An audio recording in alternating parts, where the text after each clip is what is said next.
Hey guys, welcome back to the Prehistoric Life Podcast. I'm your host, Eric Crawford, and today we have another interview. Would you like to introduce yourself? Sure. My name is Amanda Perry, and I'm a paleo artist, a bug lover, and just an all around paleo fiend, I guess you could say. I've had over 10 years of experience in this field doing various things from science communication, again, to my art, and just enveloping myself as much as I possibly can. So that's the Instagram if you want to go check it out. Got a lot of great content there. Please go support them. As I say with literally everyone, just go check it out. The basic question that I start off every interview is what is your favorite dinosaur? Which is always the hardest question, right? So I always have to choose two. I hope you're okay with that. I have to pick a carnivore and an herbivore. I believe Fair enough. they deserve equal representation. So carnivore-wise, I have to go with, of course, our lovely Deinonychus. It's a beautiful one. It's beautiful, and I love her because Deinonychus was that dinosaur that changed our view of dinosaurs, right? It went from those 100%. lumbering, slow lizards to these fast, cunning, bird-like animals. So that's special to me. And then my herbivore is Parasaurolophus or Parasaurolophus, however you want to pronounce it.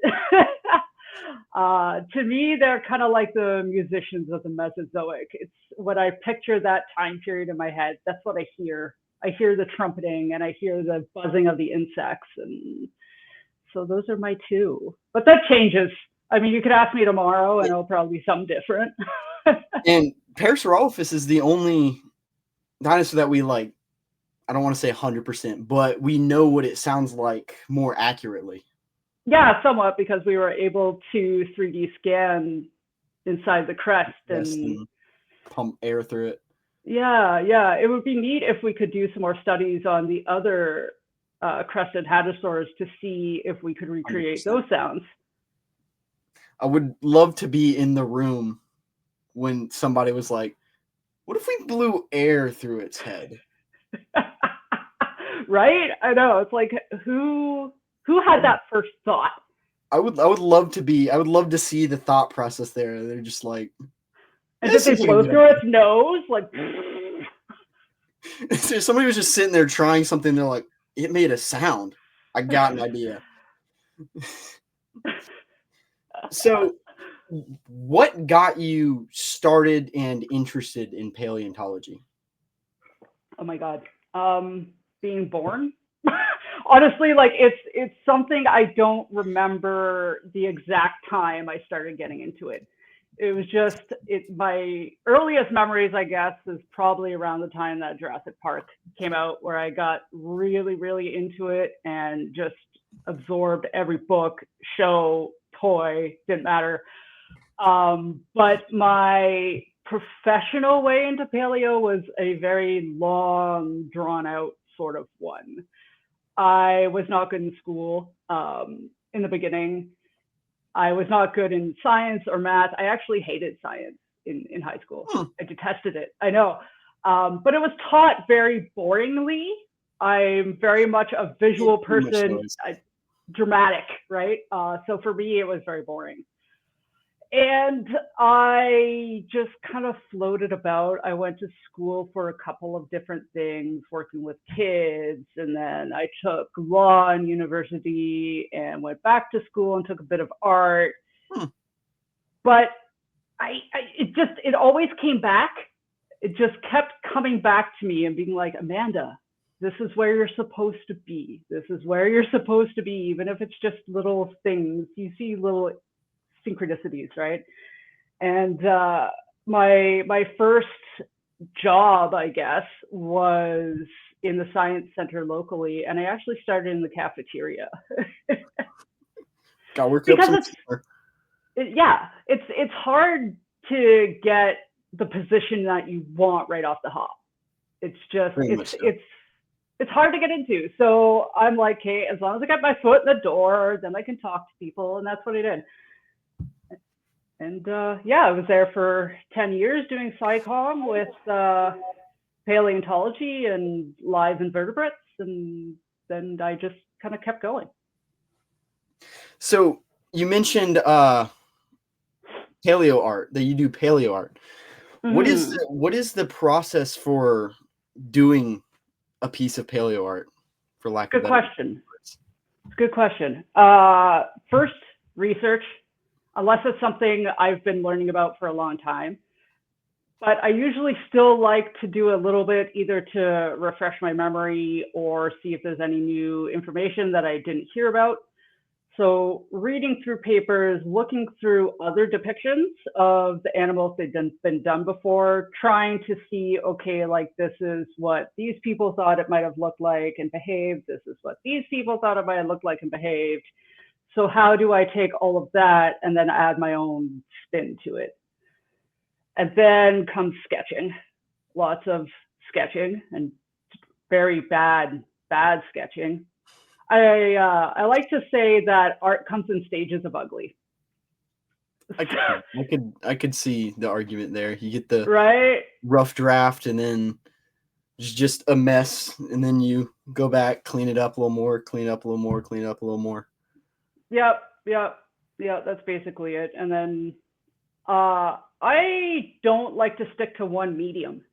So depending on what I'm using, whether that's paint or just pencil, ink, the next step changes depending on that. If it's painting, then there's a whole other process where I have to get out a projector and display things and retrace things. If it's drawing, it's not usually that complicated. So it depends. Changes a lot. But always research is first. Always, always, always.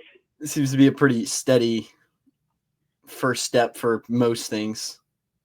Yeah, I mean, you're trying to come up with something that doesn't exist anymore, right? So what are you going to go by, just a name? You can't. Yeah, and I'm sure, like, of course, there's more famous dinosaurs that are probably a little easier to find sketches of. Like, if you were to do a Tyrannosaurus, I'm sure if you just Google the word T-Rex, you'll get billions of pieces of paleo art.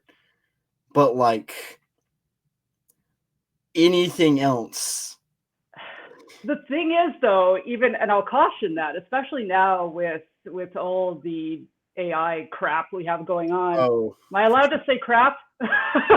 go for it. Okay. Oftentimes you'll go to Google or something, some image search, type it in, and then it'll pull up a bunch of images. And if you don't know what you're looking at, or if you don't know what you're looking for, you can be tricked really, really easily now, especially with something like a Tyrannosaur. Very much so. Picked it so often. Which is why those more obscure dinosaurs, most of the paleo art you find from that is paleo art, or it's not the dinosaur. Yeah. So that's why going with obscure things seems to be, I guess, I don't want to say the better route, but the safer route. I mean, when was the last time you saw art of like Guanlong? I miss Guanlong. Like, when was the last time you saw art of that guy? Like, I know, and he's cool. He's got like a little crest and like very early in the Tyrannosaurid tree too, which is fun. I like the early Tyrannosaurs. They're really tiny and the lanky things. I don't know, they look funky. I like them. So you mentioned that you started out in the cafeteria and you worked your way up. What are some things that you have done between, I guess, that starting point and now? A lot.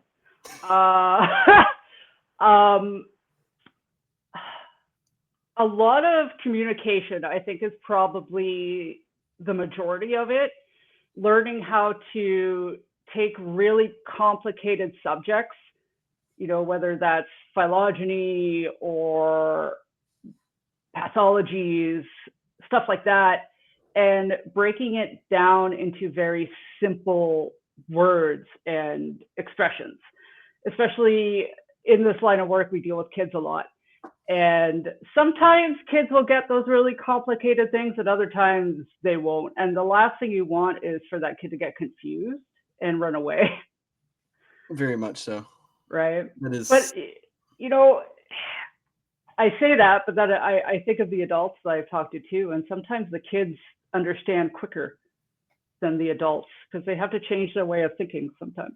I think it depends on, because like if you talk to a paleontologist about paleontology, it clicks a lot faster than like if you were to go on the street and ask a stranger about some obscure theory in paleontology. They'd probably be like, I can name 5 dinosaurs. Why are you talking to me about this?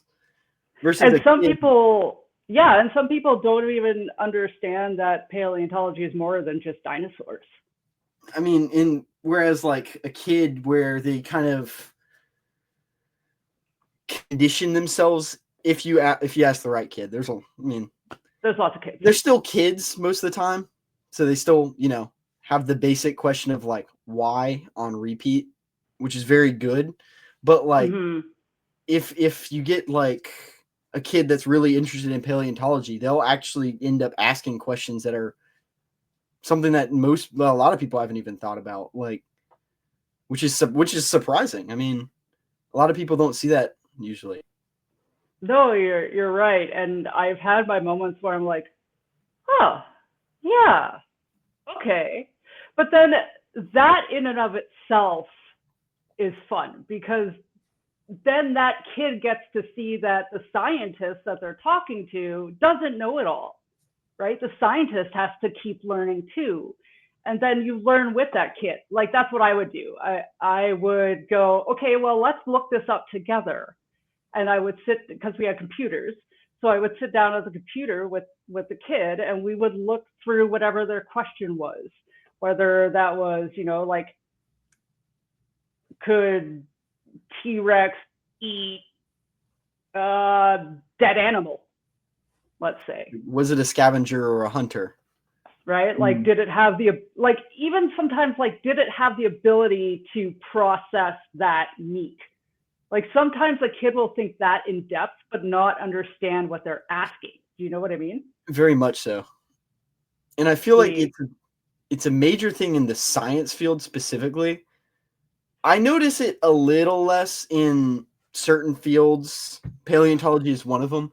But it's like this, it's like you're asking me the question, so I should know the answer.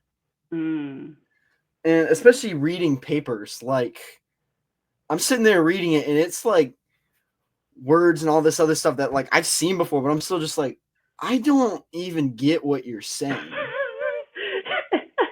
You're very right. You're very right. For like 5 hours trying to decode Latin basically. And then to get like I was talking with someone yesterday actually about that, about like decoding, I guess, other languages, and he was telling me that he uses ChatGPT now to translate. I can't really blame him for that. I've done that No, before. I've never done that. I've never used ChatGPT to translate. So I'm old school. Yeah.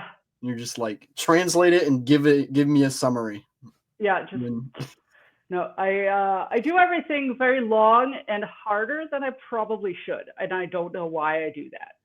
That's probably better for the best, but maybe even in a language I can speak half the time, I'm like, you're just using these words because you can use these words. I hate that. I hate it. I hate when people use really long, complicated words when you don't need to. Which is why I always credit Michael Benton. Which is like this book, when I was reading it, it's probably a little more advanced for like younger kids, but like it's very easy to understand. Yeah. He made it very easy to understand. But then he also has his thick textbook that he publishes every 5 years or whatever. Yeah, That's yeah, like yeah. all of the theories in depth, and that's the one that you go to for the in-depth theory. But like for the average public, dinosaurs rediscovered. Like it's not like it's understandable, it's digestible. You can actually read it and you're thinking, and you're like, I can actually comprehend this. Unlike I can't think of a specific paper off the top of my head, but like That's fine. they just use all these weird specific terms that you're just like, I don't even know what that like what you're referring to. And then it takes you 6 hours to read a 20-page paper because you're looking up every other word. Versus, which I get it. You're writing a science paper. You're going to use science very much terms. so. Which is why I think it should become more normalized in the scientific community, just in general. Of course, you want to publish the super in-depth, specific, detailed paper. I get that. I get the benefit of that and the reason why they do that. Mm-hmm. But they should also publish papers that are like a third of the size, and it's just dumbed down for Or the keep your general, abstract super basic. just for the general audience. And I think that's you just sit here and rant about why I hate scientific paper writing for the next 4 hours, but I get you. I totally there'll get be an you. episode. Look out for that, y'all. I'll make an episode where I just rant about how much I hate scientific papers. Oh, I would listen to it because I also hate it, and it's a necessary evil. Right now, I find it's just because you know that what the news is going to throw out there is not going to be exactly right. Oh, 100%. And there's going to be something missing. Or worse, somebody publishes a paper, they're like, I'm just using this example, they're like, okay, this is a paper about how there's right now something that I've heard, the two tyrannosaurs, Macrinus and Rex, how there's two tyrannosaurs now. Oh. And then somebody will just be like, well, no. And it's like, well, why? And it's like, because I don't like that person. It's like, that doesn't work. Hey. So, like, no. Is this an actual debate, or are we just throwing insults like petty 5-year-olds? You know, it's getting worse. Oh, 100%. It's getting worse, and it needs not. If I'm reading a paper and I just see just basically an insult at somebody else's paper, I'm just like, I'm done reading. Yeah, your opinion is void to me. It's like, I don't care anymore. You're just grumpy. Like, it's like you're just upset because somebody beat you to it. I don't really care. Yeah. Just butthurt. Because I mean, even like a paper that is published where it's saying something is like if there is genuine reason to think that the Tyrannosaurus dual species or sister species is like invalid, and somebody's like, all right, here's my evidence for it, here's why I think that it is invalid, go for it. But like, you gotta put down the other paper without. And don't be offended if someone does come at you and says, no, I think you're wrong. 100%. I mean, that's the main thing, because like even a paper where you're saying this is my hypothesis and it's wrong is still valid knowledge, because then it marks other things off that like, okay, well, since it's not this, then like it could be these other things. Yeah, exactly. It's a process of elimination, right? Any knowledge is, valuable knowledge. Yeah. And I mean, how cool is it to look back at old science and see what things were like before, and then as we discovered new information, how it transforms. I think Spinosaurus obviously always gets the glow when it comes to that. Sword into the stick there. But even you could look at stuff like Megalodon. Megalodon's changed a lot, or Douglastias too. Even They're not Tyrannosaurus. dinosaurs, but Tyrannosaurus too, a lot. It's gone from this.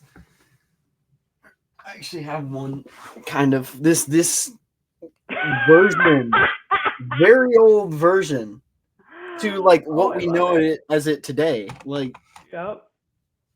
oh, this one has 5 fingers, so I guess it's not a tyrannosaur. 5? Apparently, Oh no. if I can, Oh my. yeah, that is. I don't really know what this is. Maybe it's a megalosaur. Maybe? That actually makes sense though. Wow. Like, But still, Megalosaurus too. that's Way that's different. like the prime example. That's one of the like original 3 dinosaurs. That's like an OG right there, and you can see the process of like science changing with that one, which is kind of why I think we should continue studying it. Just Yeah. I feel like that's a prime example of like showing how science changes over time. Yeah, and especially with all the new technology that we have now, all the different type of scans and photogrammetry we can take, it'd be cool to go back and look at those old stuff and see, 100%. is it still the same or has it changed? And then, I mean, even on top of that, like thinking of what like the environment was like and how the animals could change into it. Like the evolution of it? I mean, yeah, I mean, so like a while back, I had a theory. It never went anywhere because I can't get access to hippopotamus bones. Long story. That would be a tough one. But I had a theory that Triceratops kind of filled a similar niche to hippopotamus because of the environment of the Hell Creek Formation, where it is that kind of swampy creek river formation. Oh. Huh. Like you would have to check the bone density because hippos have whatever weird density with their bones that allow them to float like that. Right. You'd have to check that for Triceratops. Yeah, to compare it. I, on the other hand, do not have thousands of dollars to spend on hippopotamus bones and Triceratops bones, so it didn't really go anywhere. Oh, and a cat scan machine. But keep that in your head. You never know when that's going to come back around. If anybody wants to donate one, hit me up in the comments. You start getting all these hippo bones sent your way. I won't complain too much until it, fills my room. Then it's going to be a problem. Then that's a problem. Yeah. Speaking of ceratopsians, I don't know if you know the theory about them being diggers. This is something I read not that long ago. The beak possibly being curved like that for digging and like how they have different toes on their front feet and their back feet, and then with the way that their muscles in their neck connect to their heads is very similar to a lot of digging animals that we have today. Because I mean, that is, and even to an extent, like sauropods being diggers too is a really weird thing. I don't know. I mean, not to the same extent, of course, but like how they could have dug holes to lay eggs instead of just plopping them out in the open, because that's not very smart. No, but they weren't very smart. They weren't, though, and that's the weird thing. Because I mean, for the size that they are, their brains are tiny. But like, they didn't really need much more than that. No. I mean, once you get to a specific size, things just stop messing with you. Yeah, it's like, well, I can be dumb because I'm huge. So nothing's going to mess with me because I can literally step on it. They're kaijus. They're literal movie monsters. I know, but when you talk about them laying eggs, like I remember for a while they were saying that they kind of just would walk and lay. Yeah. I don't know about that one. Wouldn't the eggs break? They would definitely have the weird, like, I don't know the exact biological name, but the thing that the Yeah, I'm turtle not has an that goes egg person. down, it like goes down into the hole, or it would squat or something. But Yeah. like, I doubt it did. I mean, I'm sure there's evidence for them. Obviously, there's evidence for them having nests because I'm sure we have that. But like, whether it's an actual nest or they bury it like turtles, I don't Hmm. really know how you determine that. But then can you picture a baby sauropod trying to dig out of a dirt hole? Yeah, that's the other thing. Like, I mean, I guess it's the same with turtles. I mean, Yeah, I guess so. What they don't really have much to dig with either. I guess they don't have to break the ground because it's already broken, so it's just loose sediment there. So they kind of just scurry out of it. Yeah, I guess it would depend on the type of sediment. You'd have to look at that actually. That'd be interesting to look at the sediment that the sauropod eggs were in and see if it's similar to what turtles lay their eggs in. I mean, you bury an egg, see if it breaks. Yeah, Oh, doing that. you can do that too. I'm sure someone's done that. I, I'm sure someone has, and it wasn't for science. I know. It's the unfortunate thing. But I mean, there's so many like different theories there, and I mean, one of the most controversial ones that I've heard right now is the lip theory. If dinosaurs actually had lips or not. Oh, yeah, that keeps coming back around. That's been circling for a few years. It Yeah, comes back and then it fades away, and then it's like maybe. I, I don't know. I see the agreement for it. I see the disagreement for it. I feel a lot of the disagreement for it is they're like, because I remember talking to somebody about it. They're asking me about it, and I was like, "Oh, here's the paper on it. Here's like my summary of what I read of it." Hmm. And I personally, I don't. After reading the paper, I can see the argument for them having lips and how you can see the like, not the muscle attachment, but where it would be to cover it. And of course, having exposed teeth is just not really good for your teeth.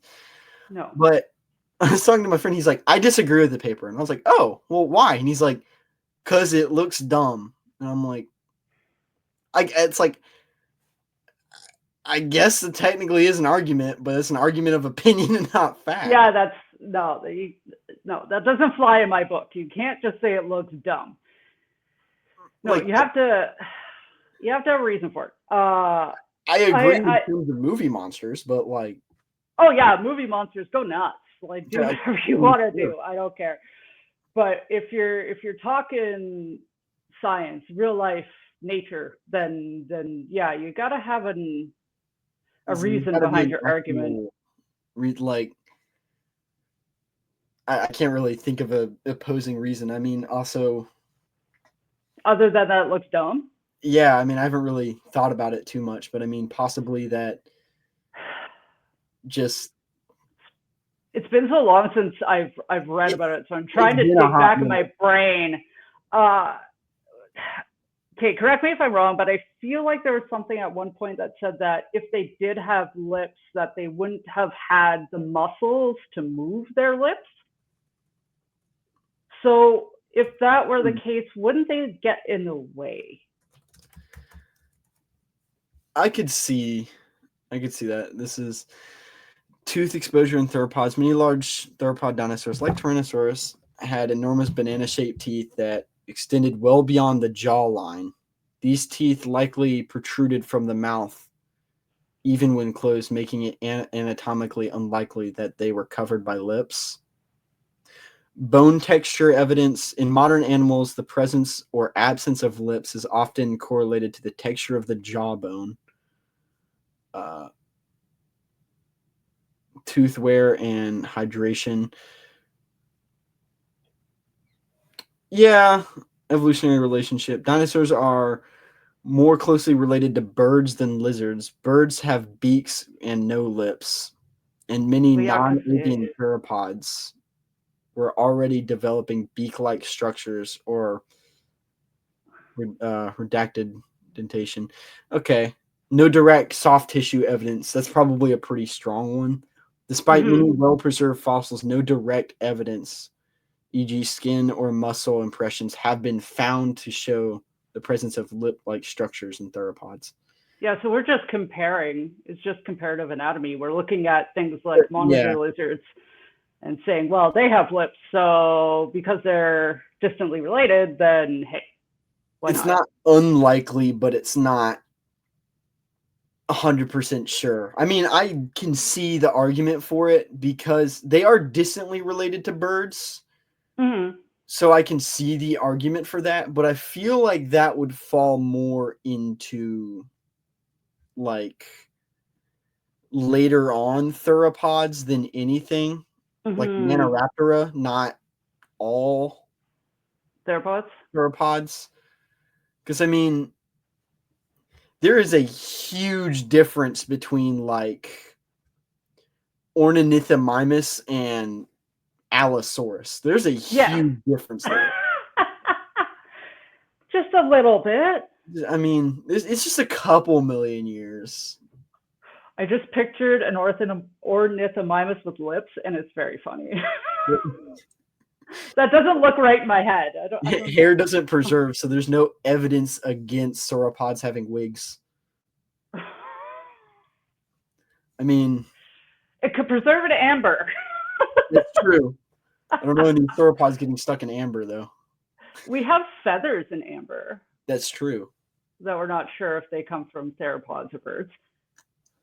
And I mean, even with the like feather theory, feather theory, tongue twister somehow.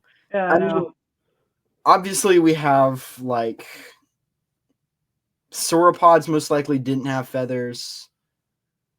Most marine reptiles, that didn't make sense. No. But like even tyrannosaurs, like I definitely see like baby tyrannosaurs being all fuzzy, like a baby duck. I mean, but as they get older, I wouldn't see a reason for them to stay completely covered in feathers like that would probably go away. I think so too. I can't see, like, other than species recognition and mating, I don't know why something that large would need feathers. Like you say, it makes sense for the little guys because they're small, they need things to keep them warm or cold, and hiding too, because you could have different types of coloration. Actually, hang on. Could you have more coloration with feathers or scales? This is an interesting thought. I feel like they could be pretty like equivalent. Yeah. Because some people say that feathers come from scales. I don't know about that one, but you never heard that theory before? I mean, I've not heard that theory, but I could see. I mean, I guess genealogically speaking, yeah. Since birds are kind of the only thing with feathers, and they came from Acrosauria, which would be distant. Like, I mean, at one point they were just reptiles. Mm-hmm. They were reptilian. So, that's a weird thought. Yeah, and apparently, if you look at the internal structure of scales and feathers, there's a lot of similarities. So, I mean, two major examples are like peacocks and then like coral snakes. Mm-hmm. They're both very colorful, both very,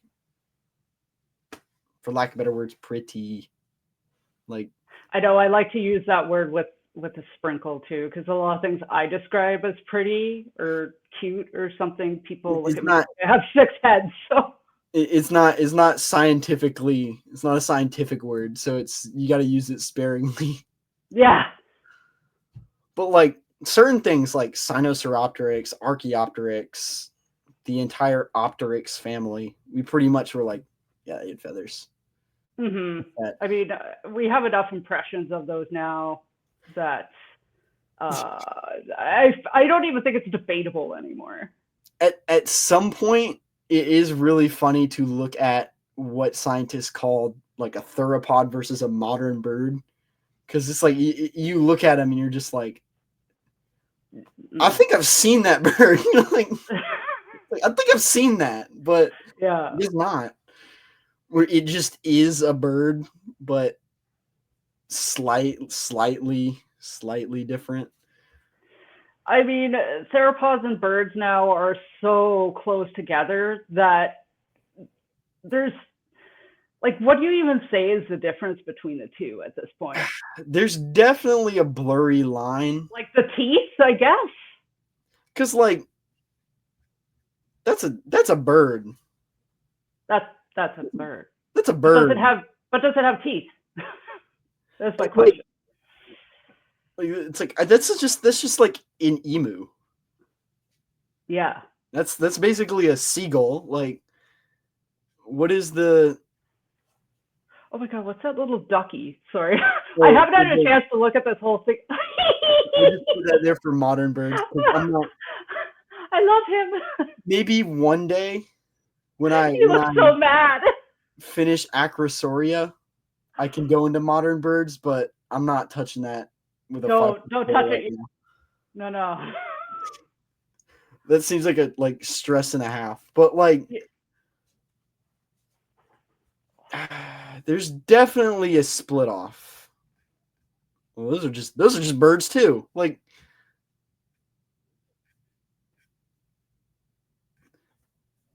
that's a photograph. Like, there's definitely something somewhere. Because, like, why isn't a terror bird considered a dinosaur? Good question. Do terror birds have teeth? I know I keep bringing this up. I don't know my terror bird anatomy very well. I don't either. No, terror birds do not have teeth. So that could be why. They don't really have a tail either, right? Well, a lot of these don't seem to have tails necessarily. So maybe that is where Hesperonychus didn't have a tail. It's not considered a bird for whatever reason. Really? I thought they were. Oh my god. Oh, it does. Okay, so I guess it is something with the teeth. The only two things I can see is the teeth and the tail structure. Because I know with chickens, I remember reading this once, they start to grow a tail and then it retracts. Okay, so they are considered birds and they do have teeth. Okay.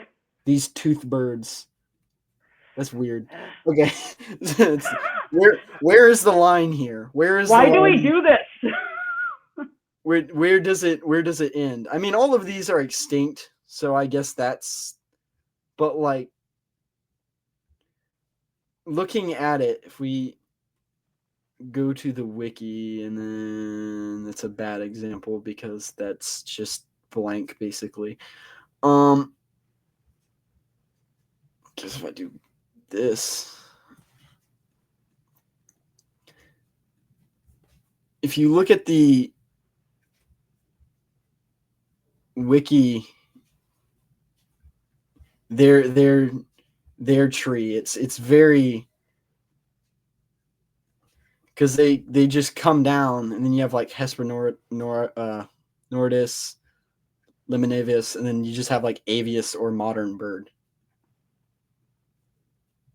So they have like a distinct line, which is weird, but like, that could be just because it's wiki though. That is true. That is a maybe it has something to do with their oh my god, helix, is that right? The other toe. Because we just scroll down till we see it. Yeah. Their tree is massive. Okay.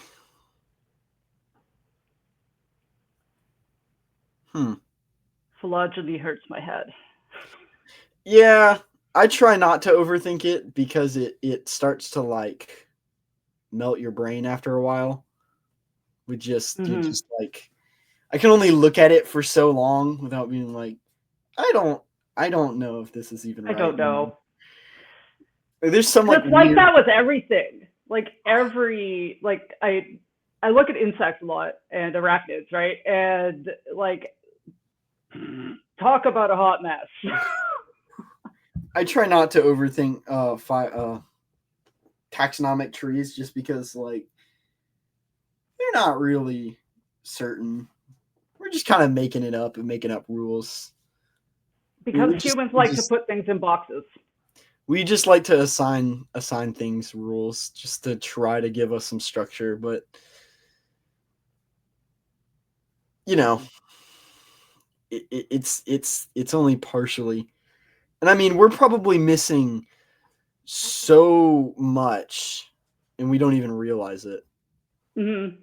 What is it like? Of all of the species that have ever existed, we know like what 10% of them or whatever. I feel like that's an overshot too. Yeah, it's probably like what percentage of all species do we know? Oh, wow. It is an estimate scientists have identified and described only about 10 to 20% of all species on Earth. See, and it's a kind of a loaded statement because when it says species, are they talking about actual species or are they how do we do trash can taxons? Do those count as species? Does the like right? Or are they just talking about genus? Or are we only talking about vertebrates? Because a lot of the time those stats are based on vertebrates and they don't include invertebrates. Here, ever including vertebrates. My spelling is amazing. Oh yeah, mine too. A+ speller. I am so thankful that autocorrect is a thing. Scientists estimated that over 99% of all species that have ever lived are now extinct. That's not what I asked, but okay. For those extinct species, we have identified less than 1% through the fossil records. Wow. Estimated total species, around 5 billion species may have existed throughout Earth's history. Vertebrate, known fossil species, vertebrate, invertebrate, and plant, etc., roughly 300,000 to 500,000.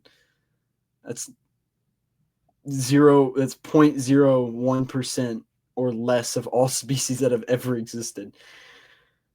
And that's just from the fossil records. Yeah. And I feel like we get a solid boost from like modern species because there's about 1.5 to 2.2 million species formally described today that are kind of around. So, that kind of boosts our numbers there. Yeah, no, very significantly. We have very little knowledge of this planet. We think we have a lot, but I really don't think that we do. I don't think there will ever be a time where we're just like you can hand somebody a book and it's like this is everything you need to know about the Earth.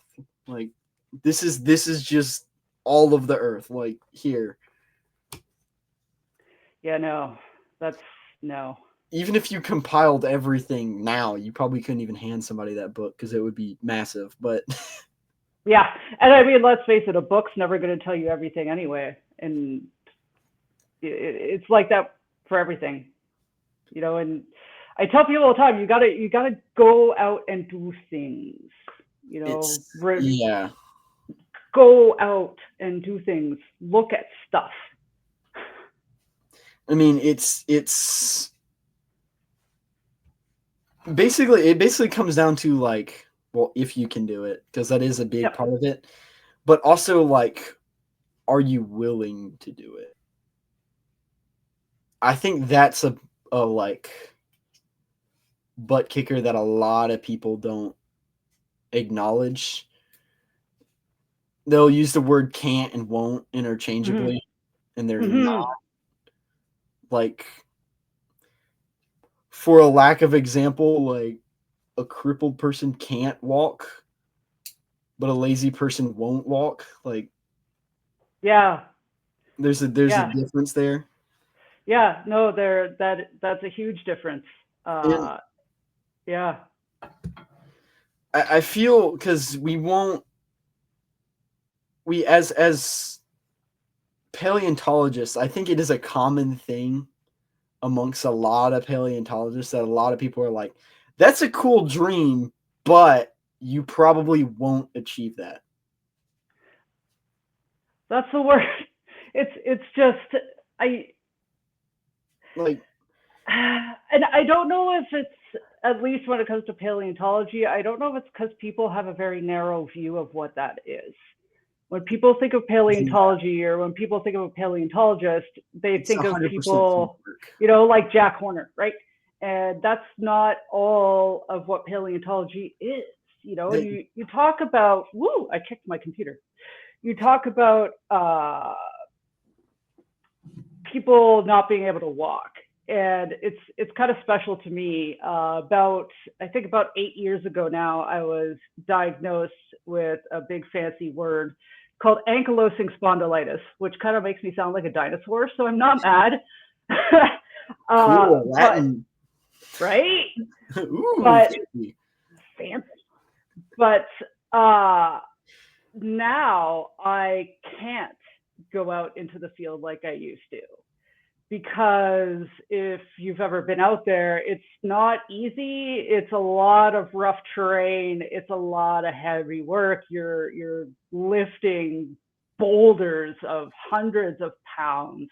You're out in the elements. It's just, my body can't handle it anymore. Yeah. So if I told some people that, they'd be like, oh, well, you're not a paleontologist then. But it's like lab work is still... Like if you're doing lab work, you're not a field paleontologist, but you're certainly still a paleontologist. Yeah, a paleontologist is simply someone who studies extinct life. And I mean, if you're only doing field work, you're not a lab paleontologist. I mean, there's just different paleontologist is the genus. I like that. Like, that's good. There's so much you can do, because I mean, I would go out on a limb. This might be a little more of a stretch, but like, even we were talking about him before, but like Alex that does dinosaur skeletons, I would go as far as to call him a paleontologist. Absolutely. He's maybe not actively like doing digs or actively like in the lab uncovering real fossils, but like he still does his research. It's going to sound weird, but he basically makes fossils. Yeah. And then he like his branch is just so specific that he's created his own niche in the world of paleontology. Yeah, which is cool. It's so cool. And he has to make inferences too, right? Because some of the animals that he's recreating, we don't have all the fossil material for. I mean, it's and he has to make those inferences on top of like the uniqueness of a fossil, because he's a very specialized example.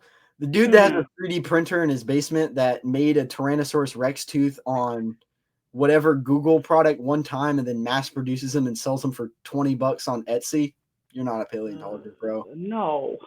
You're not a cool business idea. 3D printers are cool, but like, you're just standing on the shoulders of other people. You're as much as a paleontologist as a dude that sold a pencil back in middle school as a marketing genius. Like, yeah.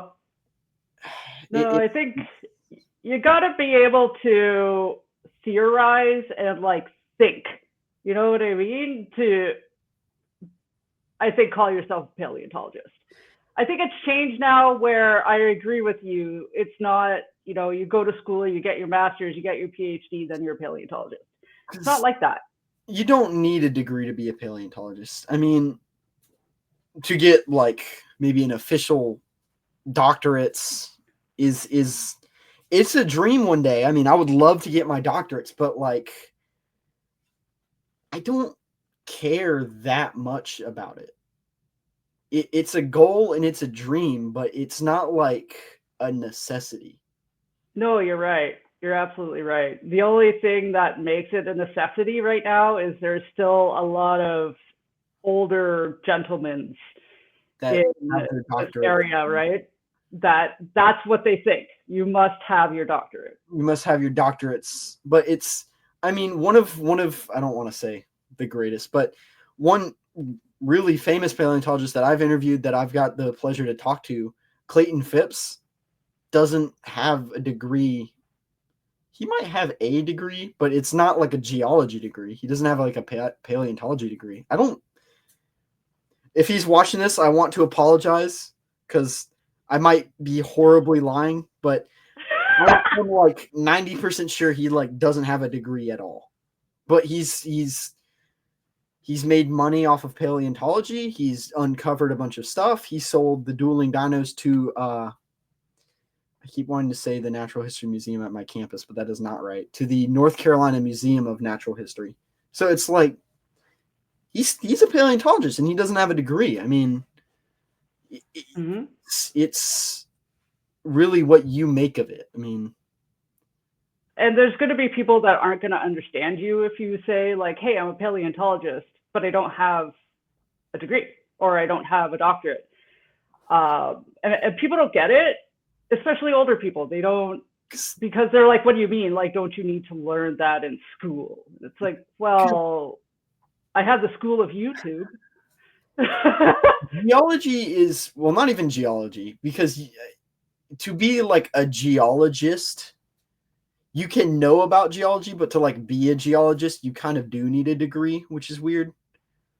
I feel like paleontology is one of those very few like sciences or whatever to like you don't need a degree to be in it, but like you can know a lot about physics, but like just because you know a lot about physics doesn't make you a physicist. Like, so what would be then that tipping point where you could say, we'll take geology because it's closer to what we do. Well, I guess physics is too, but I'll go more with geology. Well, if you look at body mechanics and all that stuff, that's physics, right? Space is too far away. I don't want to deal with that. Oh God, space scares me. But with geology, let's say, what's that tipping point, right, where you can say that you're a geologist? Well, I mean, like, I feel like that's a weird one because nobody goes into geology without, I feel, getting a degree. Like, when was the last time you heard somebody like do anything with like specifically geology that like wasn't like other than like the random rock hounds I run into? Yeah, I mean, you can enjoy geology. Like, I'm going for my geology degree, so probably a bad example there, but like you can love geology, you can love minerals and stuff, but like geologists specifically study that as opposed to it being like purely hobby. Well, I guess you could make the argument that there's like two kinds of anybody. Where like there's like a hobbyist and then like the academic portion, and then those, split off into God knows what, like you get 8 billion titles in each. But like, so I mean, even paleontology is an example, like a hobbyist, like somebody who just goes out and finds stuff because they own the land or they know somebody or whatever. They're not like an academic paleontologist, but they're still a paleontologist. As long as they study what they're doing. I think if you just kind of go out there and go fossil hunting and be like, oh, look, this looks like a fossil, I'm going to bring it home, put it on a shelf, and leave it there for 20 years. To me, that's not a paleontologist, that's a collector. Yeah, right? Yeah, I see that argument. If you don't know anything about what it is, where it came from, how it got there, then you don't understand ancient life. Yeah. Because, I mean, like, I don't have a degree in paleontology. I don't have a degree at all yet. I'm still working on that. But I mean, I wouldn't not consider myself a paleontologist. Oh, same. Like I do have a degree, but it's not in paleontology and it's not in science. My degree is in law and justice. I can argue. Like, yeah, I mean, you write one song that doesn't make you a composer. No. So I guess like where's the line with other things? Well, maybe it's like art where they say that you have to put in 1,000 hours to consider yourself an artist. I could see that. Yeah, where it's like, yeah, I can draw a sketch. I can make a very poor sketch of anything. That doesn't make me an artist. But if I spend the next like 4 years doing nothing but sketching and improving that, like at some point you become an artist. Mm-hmm. So like going on one fossil expedition makes you like an enthusiast.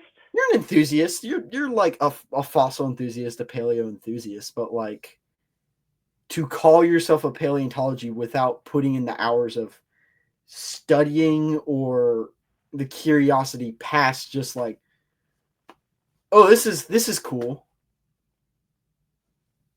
I mean, I feel like there's a very sharp line there.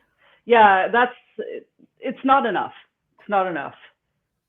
Like I feel like little kids know more than that. You know what I mean? Like it's just yeah, you gotta do more. it's such a harsh role because there are so many kinds of like paleontologists and geologists and like even other fields like biologists and chemists and physicists and mathematicians. There's all these other different kinds of ones. So it's hard to like say there's like a specific path you have to go down without getting too overly specific. Mm-hmm. No, like, yeah, there isn't. There truly is not. If you're like a Morrison special field paleontologist specialist, then it's like, okay, I can probably find you in Utah. Like without getting all these other labels, it just like. And it's funny how where you live kind of adds to that too, because like I'm from Northern Ontario in Canada, and we are not known for our fossils whatsoever. I get that feeling, yeah. Right? So a lot of people are like, well, you can't be a paleontologist if you don't have fossils in your backyard. And that's not it either. You know what I mean? Because I mean, even where it is fossil rich, if you don't know what you're looking for, you're not gonna. Well, you could find something, but you're most likely not even going to acknowledge what you find. Oh, I got a funny story. Okay, so I was in Montana, and we were supposed to go to a site to dig to work on the site, but it had poured rain. So it turns into a mudslide. If you've never been out that way, you don't go there if it's pouring rain. So the paleontologist I was with said that he got a call from this woman, and she was concerned that there were poachers on her land trying to get this giant whatever it was, because she didn't know at that point, out of the ground. So people had gone onto her property, had jacketed this thing, but it was so big that they physically couldn't get it out. So it was just sitting there.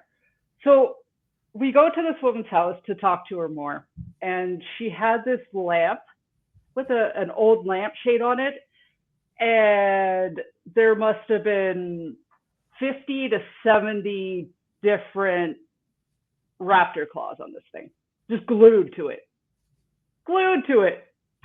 And she said when she was a kid, she used to just find them all the time in her backyard, didn't know what it was, and thought it looked cool, so she stuck them on a lamp. That's it. That lamp is expensive now. Mm-hmm. If you ever need a second mortgage, just sell the lamp. Sell the lamp. I'm like, can I just bring it home? It's like, because it's also funny because, I mean, on the beaches of like the East Coast, you find a lot of just generic shark teeth. Mm-hmm. But it's fun. Like, you talk to people out in Montana and you're like, wow, it must be like so rare to find like tyrannosaur teeth or things. And they're like, no, they're annoying. Like, you find them everywhere. And I'm just like, okay, well, that's, you know, it's good to know. I'm about to like have some. Right? I know. It's like for people like us, it's like, but I'm not annoyed. It's like, I wish we found things like that over here on the East Coast. I mean, we have shark teeth, and yeah, we have pretty much shark teeth, and that's Shark about teeth? shark teeth. I'd say turtle shells are pretty evident here. Most of those aren't fossils, though. I was gonna say fossilized turtle shells. I don't know about that one, but like, you can find turtle shells. They might not be fossilized, but you'll find a turtle shell or two. That's cool. But I mean, I still have a turtle shell on my shelf somewhere that I need to put back together. I'm not looking forward to that, so I haven't touched it in like 5 years. That's fine. Hang out. It's just a project for one day, general future me. But I mean, if you know what you're looking for, you'll find something. Almost anywhere. We have a couple places like that. Where I'm at, it's a couple hours drive, but if you go out that way, you don't have to try. Like it's pretty neat. There's these huge cliffs, and you can go hiking up these cliffs, and it's just a graveyard of various bits of sea life. It's right under your feet. It's awesome. It's so awesome. Where to look, how to look, and what you're looking for, you'll find whatever you're looking for. Or you can lick it. That's true. You can do that too. If it's glowing, don't lick it. Maybe be careful. If it's glowing, you should probably leave and call. Yeah, no. Don't lick it if it's glowing. We do not condone radiation poisoning here. No, we don't. For you, or poop. For that, like, I have heard stories of people who thought that they were licking fossil, but it was actually dried poo. So there's also that. That's fun. That's fun. It happens, I guess. That's nasty. I know, but it makes for great stories. And even like, it's just like amazing what you can find. I mean, like how Montana has Tyrannosaurus Rex teeth, the East Coast has their shark teeth. Even other places where those like heavy hitters aren't there. Like if you go to Africa, you can find in like Morocco, you get trilobites and fish and all these other crocodilians and things like that. You get sea life, but on the other side, give or take, just go to Egypt. Geography is hard. Egypt, just go the other way. You get Carcharodontosaurus and Spinosaurus and all these other things, and even like Madagascar, you get Majungasaurus. And like, I mean, it's just, if you know where to look, you find things. It's and anybody can do it. Like, yeah, go outside. It's possible. Yeah. And that's one of the like disheartening things about becoming a paleontologist, or it feels like one of those dreams that like you get as a little kid that you don't expect to go anywhere, like becoming an astronaut, or for lack of a better one, paleontologist. I mean, it's not something that's necessarily in high demand, but it's also like not impossible to get a job. No, it's not, especially if you're not picky. if Oh, you're picky, it's harder. Like if you're just like, I must work on Tyrannosaurs. Like, yeah. well, There's we have enough Tyrannosaur experts. yeah, Future ones. Let's pick a different Tyrannosaur. Show right. Gorgosaurus some love. Show Appalachiosaurus some love. I miss Gorgosaurus. Like, can we get some love for some other dinosaurs? Like, there's a specimen of Gorgosaurus, and I'm sure you've seen pictures of it. I don't know if you've ever been to Alberta, but at the Royal Tyrrell in Alberta, they have a juvenile Gorgosaurus there, and I've seen pictures of it. It's something else. Like, another newer one, Nanukosaurus. When was the last time you heard anything about it? That was, well, I guess was that Prehistoric Planet that had Nanukosaurus? That was Prehistoric Planet. Prehistoric Planet had Nanukosaurus and Pachyrhinosaurus. So I guess it was. Yeah, I was like, I remember there being the snow and them. Like, I remember a Ceratopsian showdown thing. I've was also thinking of the new Walking with Dinosaurs because they had Pachyrhinosaurus, but that wasn't Nanukosaurus. That was Gorgosaurus, if I'm not mistaken. Was it? Oh my god, I need to rewatch. Was it Gorgosaurus or was it something else? I didn't think they had a Gorgosaurus in the new Walking with Dinosaurs. Was it Albertosaurus? Maybe Tyrannosaurs in Walking with Dinosaurs 2025.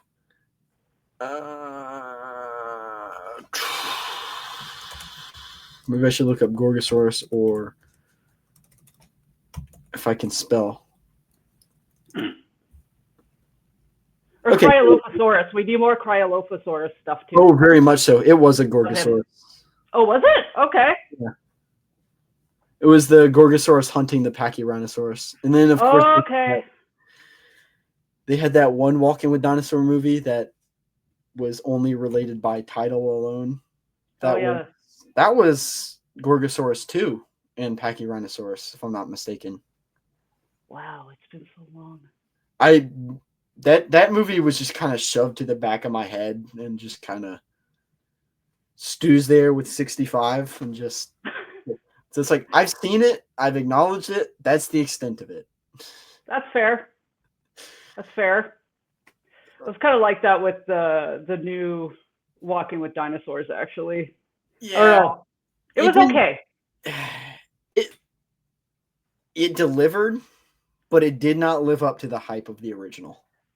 I feel like where it came out, it did not have as much of an impact as the original did. Yeah, you're right. And I think it's because, and I hope no one comes at me for this. I'm sorry, anyone who's watching this that has worked on that film or series. But I found that it didn't really do anything new to make it timeless the way that the original one did. I feel like it lost that. It tried to follow that original thing where you follow one animal and it tells its story and does all this. It has this like story interweaved with like fossil records and stuff. But I feel like some of that was lost somehow. Mm-hmm. It felt very disconnected somehow. Like I don't get me wrong, I loved it. It showed a lot of dinosaurs that don't get recognition enough. Like, we finally got like Torvosaurus in media. Like, Torvosaurus has finally been shown in media and is acknowledged. Like, I'm so happy about that. Yeah, we don't get or we need the Spletosaurus too. We don't. That's another guy we don't get. Before this Walking with Dinosaurs, when was the last time you heard literally anything about Torvosaurus?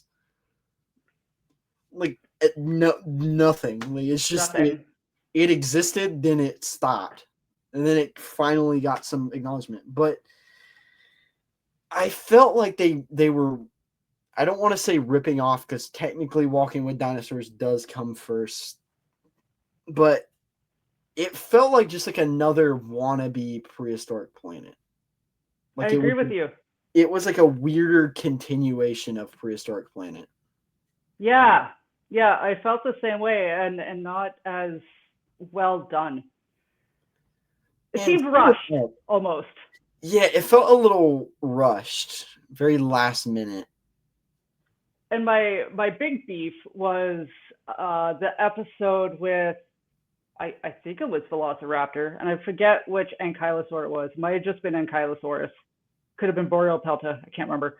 But it was the episode with the wildfire. And I got all excited about that episode because with Boreal Pelta, there was studies done on its gut contents. And part of that was ash. And so now we know that ankylosaurs were eating basically burnt wood. And it didn't talk about that at all. It kind of just very conveniently left that out. I know, and it's so cool. It's such a cool little tidbit of information. Like why? Like, were they using this for digestion? Did they just happen to be around a lot of burning forests? Okay, apparently I can't find the 2025 episodes. That's fun. Oh, lame. That's weird. Maybe this. What are the episodes? Does it give me them? So you have the Orphan, the River Dragon, Band of Brothers, the Pack, the Journey North, Isle of Giants. It must have been the Pack. Probably. That was the animals featured. Wait, what? I don't think it was that one.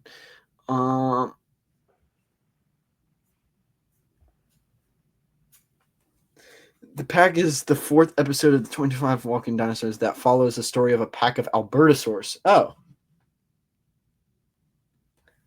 Now I'm confused. Maybe it was Band of Brothers. I think it was Band of Brothers. Maybe. That was the one. That was going to be my second guess. With Gastonia, yes. Oh, it's Gastonia, okay. And the Utah Raptors that hunted them. Ah. So, yeah, there's... So I was wrong on both species. I mean, it happened. They'll start to blend into my head after a while. Were there any ankylosaurs around with Velociraptor? I mean, during the time, yes, but like ankylosaur that lived near Velociraptor. I don't know. Although ankylosaur, well, I didn't mean ankylosaurus, I meant ankylosaur. In the late Jurassic period, Velociraptor lived in an arid desert-like landscape in Mongolia. Several ankylosaur species also inhabit it. Yes, I think... Actually, I think Prehistoric Planet touches on that too with the... What is that one species? I'm just blanking on it now. I'm not even going to try because I screwed up the last two. Yeah. But if you've seen Prehistoric Planet, you know what I'm talking about. The desert ankylosaur with the weird bubble nose. Oh! Aww. Was that... It's not Sicania. That was definitely not Sicania. No. Now that I'm trying to think of it, it's not going to happen. Well, Sicania does live in Mongolia, so... And in the late Cretaceous, so I guess Sicania did live around with Velociraptor, give or take. Huh.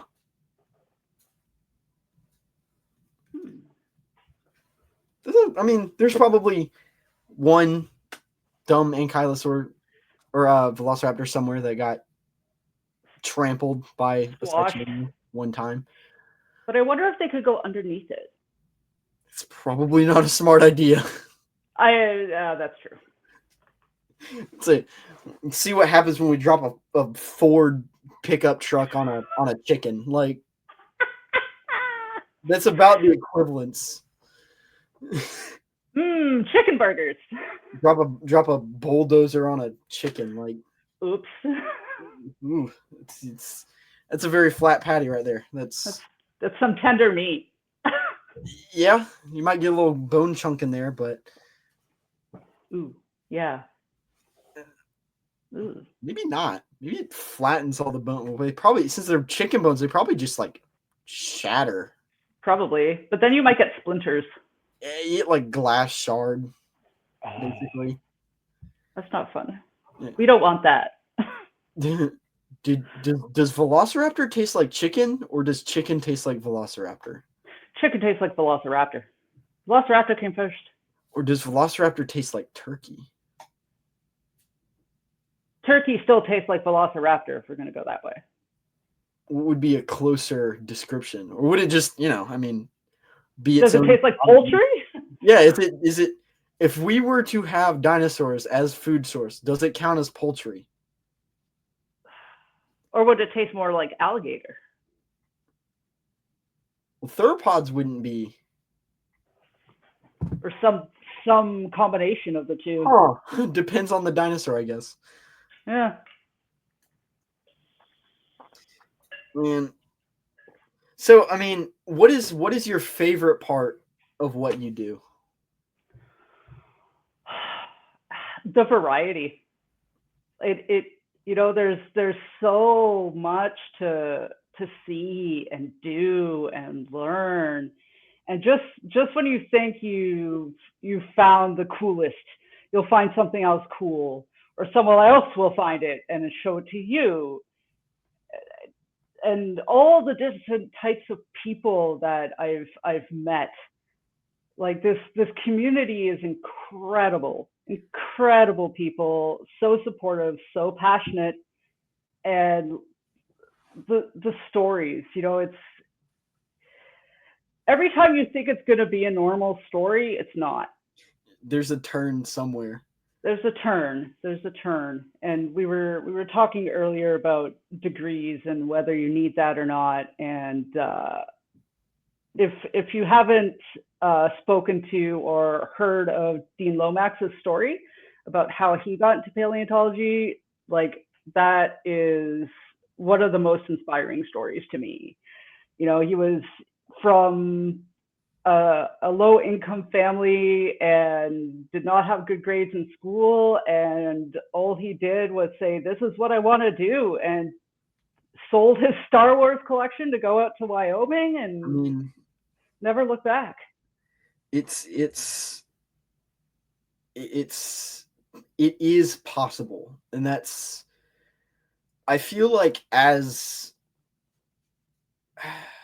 we grow as a species, as humans continue to develop, obviously jobs will get easier. We'll get new technology. We'll find easier ways of doing X, Y, Z. I'm sure one day we'll figure out a way to carry fossils up and down the side of mountains without having to actually carry them, and it's all easier and all this other whatever. I'm sure there's a market for that, or people trying to figure out that. I feel like the problem is a lot of these like, not even just like dream jobs, but like necessary jobs get put down. And they're just like, either they're seen as lesser or is just seen as a dream. Yeah, I know what you mean. And I'm still told that by people. And I've been doing this now for 10 plus years, and I'm still told that it's just a dream. It'll end at some point. Yeah, and there is some truth in, like, I remember I was talking to one guy. It's a very random thought where we were talking about like the apocalypse, and they're like, "Oh, well, you want to be a paleontologist? Well, what good is that in the apocalypse?" And I was like, "Dude, if the apocalypse happens, I'm going to steal everything you own, and there's nothing you can do about it." Not to mention, you're going to see the apocalypse coming before anybody else. Yeah, I'm like, because, I mean, if you look back at what the atmosphere was like right before the Permian extinction, we're going into that. That's what's happening. Yeah. I mean, which is scary. It's just like, I just remember that conversation. I was like, yeah, I guess technically, if I really wanted to become hyper prepared for the apocalypse, I should go into like, just become a medical doctor or whatever. But like, nah, I'm not an insane doomsday prepper. Like, you're not seeing me on TLC for that. Like, it's also funny because I'm pretty sure that person was like, not even to like bash it, but I'm pretty sure they were getting like a philosophy degree too, or something like that, just like some obscure performing arts degree or something. And I'm like, oh, that's random. I'm like, really? It's like, really? You're lecturing me about that? All right. Huh. Not that there's anything wrong with getting a performing arts degree, but like, maybe you should bite your tongue if you're gonna bash someone else's degree. Yeah, you should never bash someone's degree. I hate that.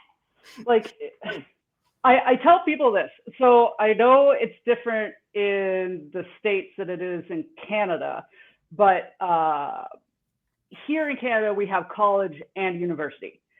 And there's two different teaching styles depending on which one you go to.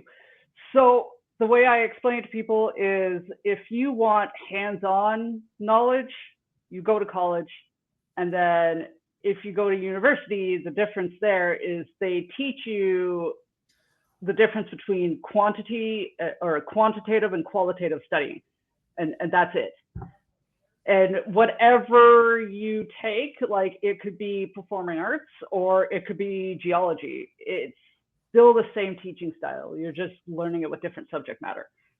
It's a little different here because every school kind of has a little bit of everything. And okay, as far as I'm aware, college and university is basically interchangeable here. Okay. There's probably some difference, but it's so minuscule that it really just stopped mattering. Like, it's just letters at the end of your name at the end of the day. Yeah, it doesn't. At the end of the day, most people aren't. At the end of the day, we here in America, like we have like this weird prestige. I think in the world we have like a weird prestige with like what college you went to or what. Because like that here too, yeah. Because like somebody's like, I'm from Harvard, and it's like, okay, well, I don't really care. Cool, I guess, but like, it doesn't matter that much. Care, like, no. It's like, oh, cool, you went to a cool college or cool university, and it's like that's the extent of it. Yeah, it's like, what do you know? What did you do? You know. And I mean, here it's a little different because like the college I go to, we do have like focused, specialized schools. So here in South Carolina, there's a lot of different universities. We have Clemson, USC, and then College of Charleston. Those are like kind of your three major ones. And then there's like offshoots of them. But then you also have like Newberry, you have Charleston Southern, you got the Citadel, and then there's Allen and all these other ones. For everybody listening in South Carolina, just feel free to comment a random university. Anybody in the States, just comment a university or college in the comment section, whether it's community, tech, or whatever. I don't care. Just do it. But like, do it. It's funny because me and my brother joke. He's getting an architecture degree, but he went to like a STEM-based college. I'm getting a STEM degree, but I went to a liberal arts, I think is what it's called, college. Okay. So we should have like swapped colleges, but funny. But it's like it really doesn't matter because that goes to show why it like he's going to a STEM school and getting like a liberal arts degree. He's getting a degree in architecture at like a STEM school. I'm getting a STEM degree in like a liberal arts school. Like, yeah, it doesn't. It really shows why it doesn't matter here. It's just like, I chose the school that I went to because it had a paleontology program. So I was like, okay, I'm going here. But like, other than that, I would have just gone to whatever school was. If it didn't have that, I would have just gone to whatever school is cheapest and had a geology program. Like, it's your outside experience, I think, ultimately that is going to make you stand out, not just where you went to school. Yeah, because at the end of the day, I feel it's like because it's like Yeah, you can say you went to Harvard, but if like you were getting D's in every class, what does it matter? Yeah. You're And I mean that like grades grades are weird. they really are, because like for certain classes, it's like, how are you actually grading this? Well, it was like art. So when I went back to school and took some art stuff, um, first of all, I didn't even understand how they were going to teach anything in an art course. Yeah. But then there was, I don't remember what project it was for, but I was doing some sort of a dinosaur thing with it and handed it in and ended up getting a pretty crappy mark on it. And she told me it was because she didn't understand what my subject matter was. But it's like okay, so you get a bad grade because I didn't really like it. Like, yeah, it's like, okay. She's just like, I don't get dinosaurs. It's like, well, that's fine, but that doesn't mean my artwork sucks. It's not like a math. Like, I get like grading in math or like writing to an extent. To where like, okay, in writing you can just grade grammatically. So it's like, okay, you got like a 92, I got a 93. That just means like, oh, you missed this conjunction and it should have been this instead of this. Like, or math, it's like out of 100 question quiz, Sarah missed 4, Billy missed 5, therefore Sarah's grade is higher. Like, certain things like that, it's like, okay, I can see that, but like, they're like, you got a 79.3 on your hypothesis for this paper. And it's like, what is that? What do you mean by that? Like, what do you how do you grade a hypothesis? Yeah, I'm like, what do you like? Obviously, I think there's like a very obvious like line for failing versus like beyond failing. Like, if you get a 0 in a class, you just didn't do anything, you didn't show up. Duh. But like, there's a certain where it's like, okay, you have a 79. It's like, I don't even know what that means. Like, at the end of the day, not much. Unless you're applying to another university, then it matters. Yeah, I mean, that's the weird thing. Because like, then you get the professor where they're like, okay, you got a 99. It's like, okay, well, what could I have improved to get 100? And then they're just like, oh, I don't give out a perfect score. And it's like, so it should have been a 100. You just don't feel like giving me a 100. Got it. Yep. Got it. Like, so even on the arbitrary grading scale, it like just doesn't make sense. I almost feel like you're better off to, if you have limited means, to spend your resources going to field stations and things like that and taking part in their programming. Yeah. You know, and you'll get official licensing and stuff like that through a lot of those field stations. Like, don't get me wrong. I'm not saying that getting a degree is pointless or whatever. No. I would never say that. I like no. maybe what I'm learning in that, like right now, and it's summertime, and I have to take a paleontology field course online before I can actually go out in the field where they properly teach you about all this other stuff. So far, there's not much that it's not something that I haven't either like heard, experienced, or like seen somewhere to where I'm like, oh yeah, like there are definitely sections, like there was one where the professor was talking about the Morrison Formation and the dinosaurs in the Morrison Formation. I was basically able to read his mind and like say what was going to happen before it was going to happen, like before he said it. But like, I've also sat down for hours upon hours upon hours researching all this stuff before getting into the class. Right. Versus like my friend who's interested in paleontology hasn't really studied it outside of like the famous things. Mm. And a lot of this stuff, he's like, oh, I didn't really know that.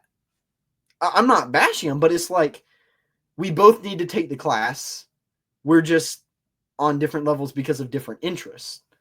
I'm sure there's stuff where if I talk to him about it, he's like, he can run metaphorical laps around me. Like it's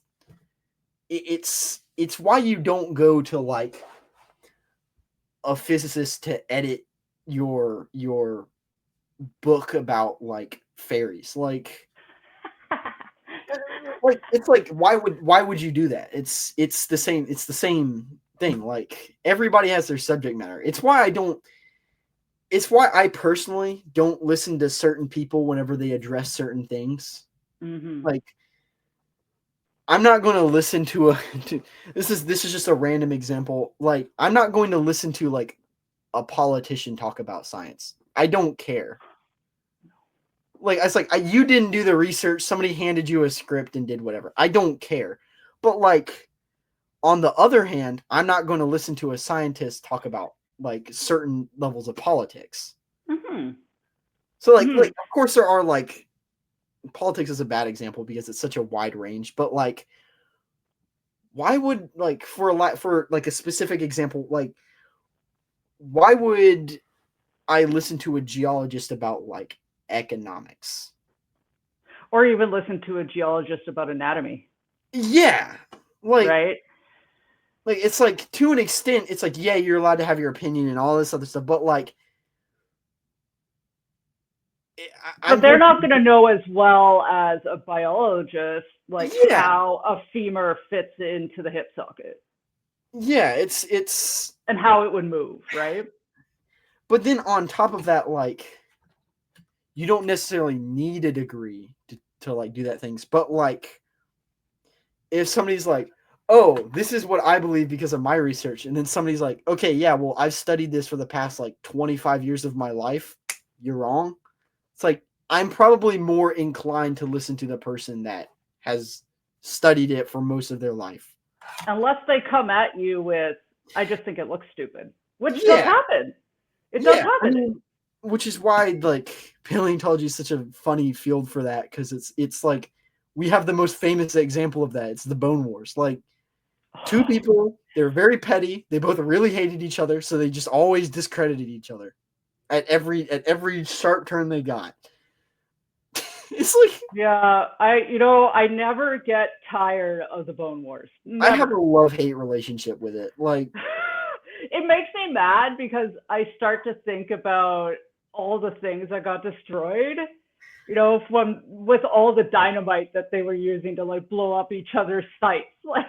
Like it's like I have very love because we have so many species, and it was like a huge boom for paleontology, and it brought a lot of people into paleontology and brought a lot of publicity to paleontology.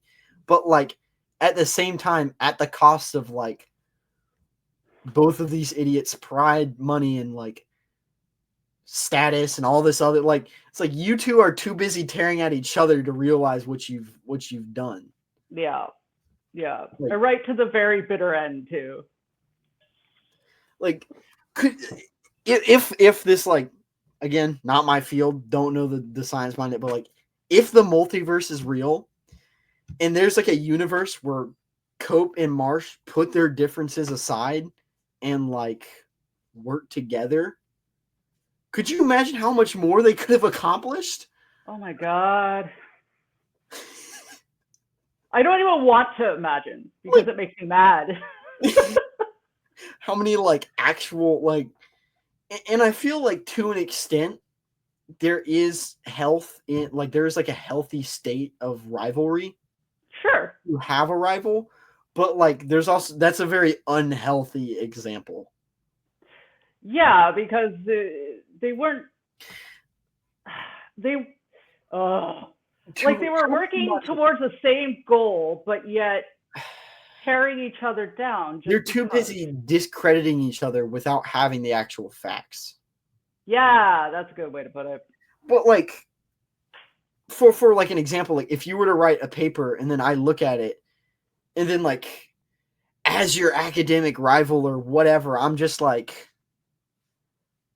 looking to poke holes in it.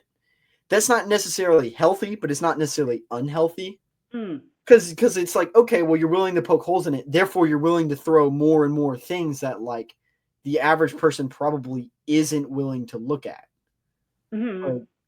So it's like you're putting more theories and more constants into it to where it's like, okay, maybe there's XYZ wrong with it. Maybe there's XYZ right with it. But that's the that was something, because that was a class that my university made us take, was academic writing.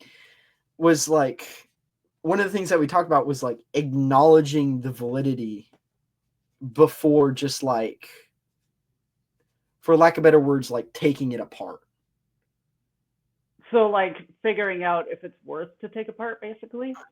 That, but also like, okay, well, this person had think for a way to explain it, like think of it like giving someone critique. So if I'm sitting here like, oh, this is perfect, this is amazing, this is good, don't change it, but it's not, like, Yeah. that's not helpful. But if I'm just like, yeah, this is a load of horse crap, and that's like the extent of it, That's not helpful either. it's not helpful either. But if it's like, okay, well, your hypothesis is interesting, but I noticed that your tests don't necessarily match your hypothesis, and here's some flaws I found in your tests. It's like, okay, well, now it's like something that you acknowledged. You're like, okay, it's like you had an interesting hypothesis, but I disagree with your findings. Yeah. See, that's constructive. It's like, and I feel like we are in this very petty state of like non-constructive criticism with writing. And I feel like that because we are currently in what I've heard to refer to as like the golden age of paleontology. So paleontology, like right now, is at its like height. Yeah. There's a lot of people going into it. It's an actual option. There's so many more field schools and opportunities open. There's more lab space open than ever. There's people, more and more people interested in dinosaurs than ever. Like, but at the cost of like, and I'm going to throw shade at people, at the cost of ding-dongs that don't know how to write a paper, slapping some crappy third grade arguments and disrespect towards each other, and then just flinging it out there. Like, yep. Like, have we not learned? Like, what are we doing? What are we doing? Like, we need to remember that we're all in this for the same. Yeah. Right. There is health in rivaling somebody's theory, in going against somebody's theory, but there's a healthy way of doing it. Yeah, because if you got like, you have to go against theories because that's really the only way we see how sound they are. Like, even the like the basic theories, like if there's evidence that comes out against it, then it should be acknowledged. Like, but there will be people that will just stand where they are and just like, this is what it is. This is what we have now. And those people are also like, you should acknowledge them. Like, okay, well, why? Like, just ask why. It's the most basic question that we all ask. People are afraid of it. Very much so. They're afraid to ask why, and they're afraid to be asked why. And I feel I love the field of paleontology because, like, it's one field where I am for sure that like 99% of the people that you ask, if they don't know, they don't know, and they will acknowledge that. Yep. And because it's like, it's the field where we for sure don't know. And we get excited, I think, about the don't knows. And I feel like that's lost in a lot of other fields. Mm-hmm. And even to an extent with some people, upper paleontology, more famous people, they get to this stage where they're like, okay, well, I am like the paleontology guy. Therefore, whenever somebody asks me questions, if I don't know, then like there's a problem. You shouldn't think that way. Like, I don't think. I don't think there's ever a limit to your learning. You could be studying the same thing for 30 years, and maybe there's something that you missed.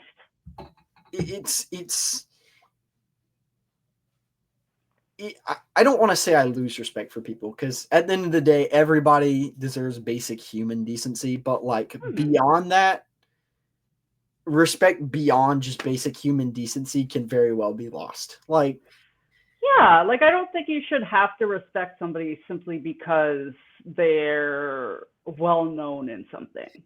Yeah, but like to extend off of that, like, because they're probably well known for a reason, you should acknowledge that they're well known and why they're well known, and you do acknowledge the validity of their opinion. Like, two examples of people that I've had the honor of discussing is or talking to is Eric Lund with ceratopsians and Dr. Brian Curtis with sauropods. If I need to know something about like ceratopsians, I'm more inclined to go to Eric Lund, who has had his fair share of run-ins with ceratopsians and has done more research with ceratopsians and all this other stuff than Dr. Brian Curtis, who has done more with sauropods. That doesn't say that Dr. Brian Curtis doesn't know about sauropods or doesn't know about ceratopsians. It's just not, from what I've noticed, his specialty. Yeah, no, you're right. And to kind of piggyback too, I think that's why it's cool to talk to different people about the same thing. Because what can happen, at least in my experience, is if you're talking to someone who's a hyper specialist, they kind of get tunnel vision a little bit. They forget to look at the other stuff. Yeah, they just kind of forget to think outside of the box sometimes, where like if you're talking to, like we'll use the two examples of the ceratopsians and the sauropods, if you're talking to someone who specializes in sauropods about ceratopsians, they might think about something in a very different way because they're working with very different animals. Also, like, implication is like different within person, because it's like okay, well, if I talk to the theropod guy, the guy that specializes in Tyrannosaurus versus the guy that specializes in Triceratops, and I bring up the lip theory, the Triceratops guy is probably going to be like, yeah, I don't really care. Ceratops beaks doesn't apply to my field. Well, the Tyrannosaurus guy is like, oh yeah, here's what I think about it. Here's what I think Tyrannosaurus looked like. Here's what I think Tyrannosaurus's lips were or weren't or whatever. Here's what I think about feathers on Tyrannosaurus. Like, they have this other like branch just based on like their if it subject even like matters to their subject. Yeah, that's true. Because if you're dealing with something that doesn't have any of the features of something else, then why would you care? Because it's fun. And you know what? And sometimes you'll look at a different animal and it will make you think differently about another animal. So my example here is, last night I was watching a documentary on insects, and there was a particular insect that had these kind of paddles sort of looking on its back legs. And the scientist was trying to figure out why the bug had said paddles. And their theory was that it helped them to maneuver in flight. And so my brain starts thinking of this, right? So totally different animal. So, but it's got the same, would it have used then its leg feathers to help control its flight? And to build off that, I've heard stories. I've never had the honor of going scuba diving. I've been snorkeling. I have done neither. But like whales, they've protected divers from like sharks and things, just because out of that, like, not necessarily maternal instinct, but like they see this smaller thing that's in danger and they think of like, okay, calf. Like, I gotta protect it. That kind of thing. But like, that's never a theory that's discussed with dinosaurs. Like, could sauropods do that? Were they smart enough to do that? Okay, maybe not sauropods. What about like mosasaurs or ichthyosaurs or other like creatures like that? Did Tyrannosaurus do like? Did they have that with possible other tyrannosaur species? Like the bird, I'm forgetting what it's called. It's like I'm a butcher. It's probably like cowbird or something. I don't remember, but it's not necessarily important. But it goes and lays its eggs in other Oh, the bird cuckoo. nests. Yeah, The cuckoo bird. The cuckoo bird. Yeah. But like, did dinosaurs do that? Like, were there dinosaurs that did that? If That like, would be cool. Did and then like the whole argument on like maternal instinct period, where like we have evidence of like myosaurs being maternal, but like there's no evidence for sauropods being maternal. There's evidence that we found for tyrannosaurs being maternal, but like, to what extent? Was it maternal in the sense that like its young just happened to live near it? Or was it maternal in the sense that it like recognized and wanted its like offspring to like prosper? Like, Yeah. So could say, very unlikely scenario as far as I'm aware, a Gorgosaurus. I don't even know if Gorgosaurus and Tyrannosaurus lived in the same. Like, they lived in the Cretaceous, but not at the same time. No. I don't think so. That's probably a bad example. But like ceratopsians, definitely different types of ceratopsians around at the same time. Yeah. Oh, that's for sure. I've always like, we have natural hybrids where they're like Torosaurus Triceratops natural hybrids. Like, I didn't even think about that. That's like things like that. Like, no, I've never heard like that. Like, we have koi wolves and stuff now. And then like even like genetic, not amalgamation's not that the right word. That's not the right word. But genetic like defections to an extent, like albinism or melanonism. I'll accept it. Things like that. Like, did dinosaurs suffer from that? Like, I would imagine so. Like, did they have that? Was there like an albino Tyrannosaurus? Was there a melanized Tyrannosaurus? Like, these are I'm sure there was.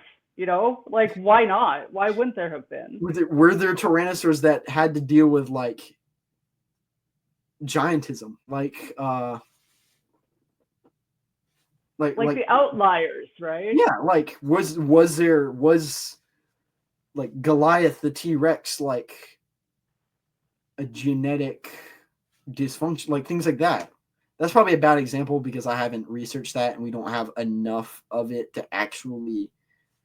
I'm still a little skeptical of Goliath because we have like 3 bones of it. Yeah. No, like stuff like that. If we have that little evidence of anything, I don't even know why people bother describing this kind of stuff. It's 99% made up. Paleontologists on their way to like invent an entirely new species based on like a single footprint. It's like, yeah. Like, how do you even? It's like, okay, you can tell it's a sauropod, but like that's the extent. How do you know it's not an existing species? How do you know it's not an existing species with some kind of weird foot this like thing, like have foot injury or whatever? Like, they're just like, oh yeah, it's a new species. And it's like, you just know that? Yeah, no, you can, like, no. I'm sorry, you can't tell me that you can find a completely different animal based on a footprint or like a tooth. Or tooth, that's or toe, or finger. There's several dinosaurs that are just like, all right, here's the tooth of the dinosaur, and then it could be in like. That was so funny running into those with building the taxonomy tree because they're just like, all right, Here's this one dinosaur. We know of it from 3 different teeth. It could go here, here, here, here, here, or here. And you're like, just no. you're like, all right. No. I'll acknowledge that people think it's a different species, but that's about the extent of it. Like, it could be, right? And then, like, oh, don't even get me started on, like, taxonomy, like, name rules. It's like, you can't reuse names for certain things, but yet new genuses can use names. Like Troodon's back now, Troodon, but like the original Troodon's gone, so it's like, should we call it something else, or is it okay? Troodon confuses me, and it's sad because it's one of my early loves. Like, it was like one of the first skeletons that I saw, and it was like not an actual Troodon, right? But it was like what they called a Troodon. So that it sticks in my brain. If I'm not mistaken, the original Troodon was known from just like a few teeth. Yeah, it was just his teeth. And then they were like, oh yeah, so we kind of made and that. And they're still causing problems. And then we found like an actual genus for it, or like specimen for it. So now we can actually be like, oh yeah, it's a new thing, which is pretty cool. But then like,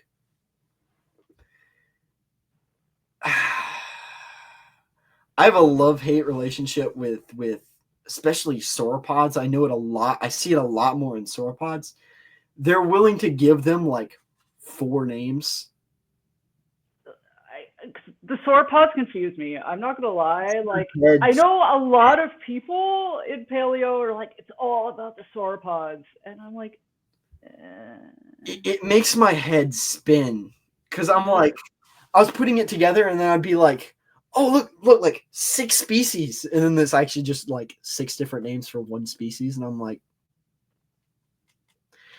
okay, now I got to delete them all and make it whatever. Which one's the most current referred to accurate one?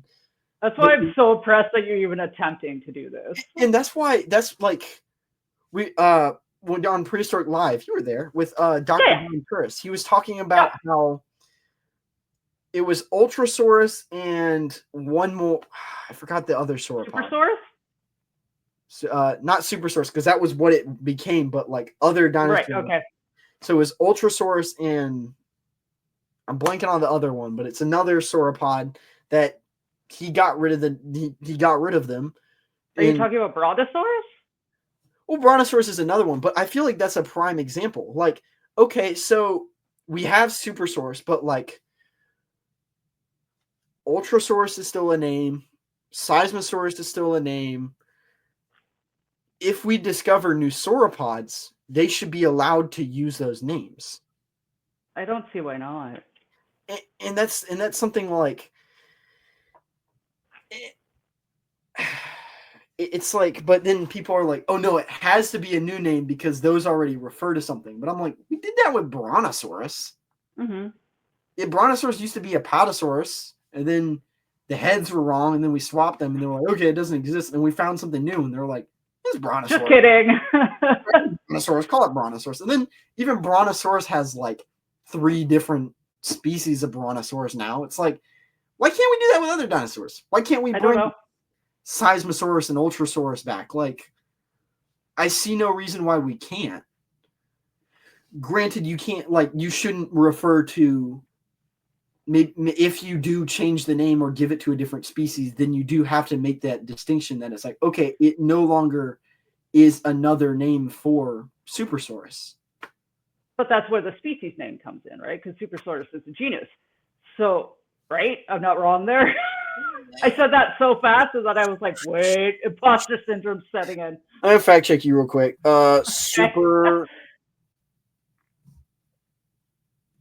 Okay, so there are 2 species of Supersaurus. Okay, so yeah, Supersaurus. Do not, please don't ask me to pronounce these. I don't speak Latin. That's okay. Viviana and Lauren Hasensee. There's my attempt. Probably did it, but that was pretty good. The key is to say it with confidence. even if it's wrong. Yep. Let somebody else correct you, and then you're like, that's what I meant. Totally meant that. But like, it's also weird because you get names that are like very fitting for certain species. I am an Allosaurus fanboy. Allosaurus is what brought me into paleo. Allosaurus is what I will is the hill I will die on for my favorite dinosaur. But like Saurophaganax, we have Allosaurus anax now. But like they're like, oh no, now we have to call the sauropod that came from it Saurophaganax. I'm like, you don't have to do anything. Like, I think just like as long as like people know what you're talking about, you know what I mean? It's like I keep hearing people, they're like, oh well, actually Saurophaganax refers to the sauropod parts of it, and I'm like, no. How about no? Like, no, because it's arbitrary rules set up that don't have any actual weight, and I'm just gonna do whatever I want with it. Like, how about I continue to call Allosaurus anax Saurophaganax as like a common name? I mean, like, I don't understand why you can't. I refuse to call a sauropod Lord of the Lizard Eaters. Like, how about that? Like, until we find a carnivorous sauropod. Yeah, I mean, like, you imagine? I have no reason to call one that, and then it's like, okay, it's an arbitrary name that already doesn't matter because Saurophaganax is already referred to this one existence of. You can get this without knocking everything over. Nope, can't apparently.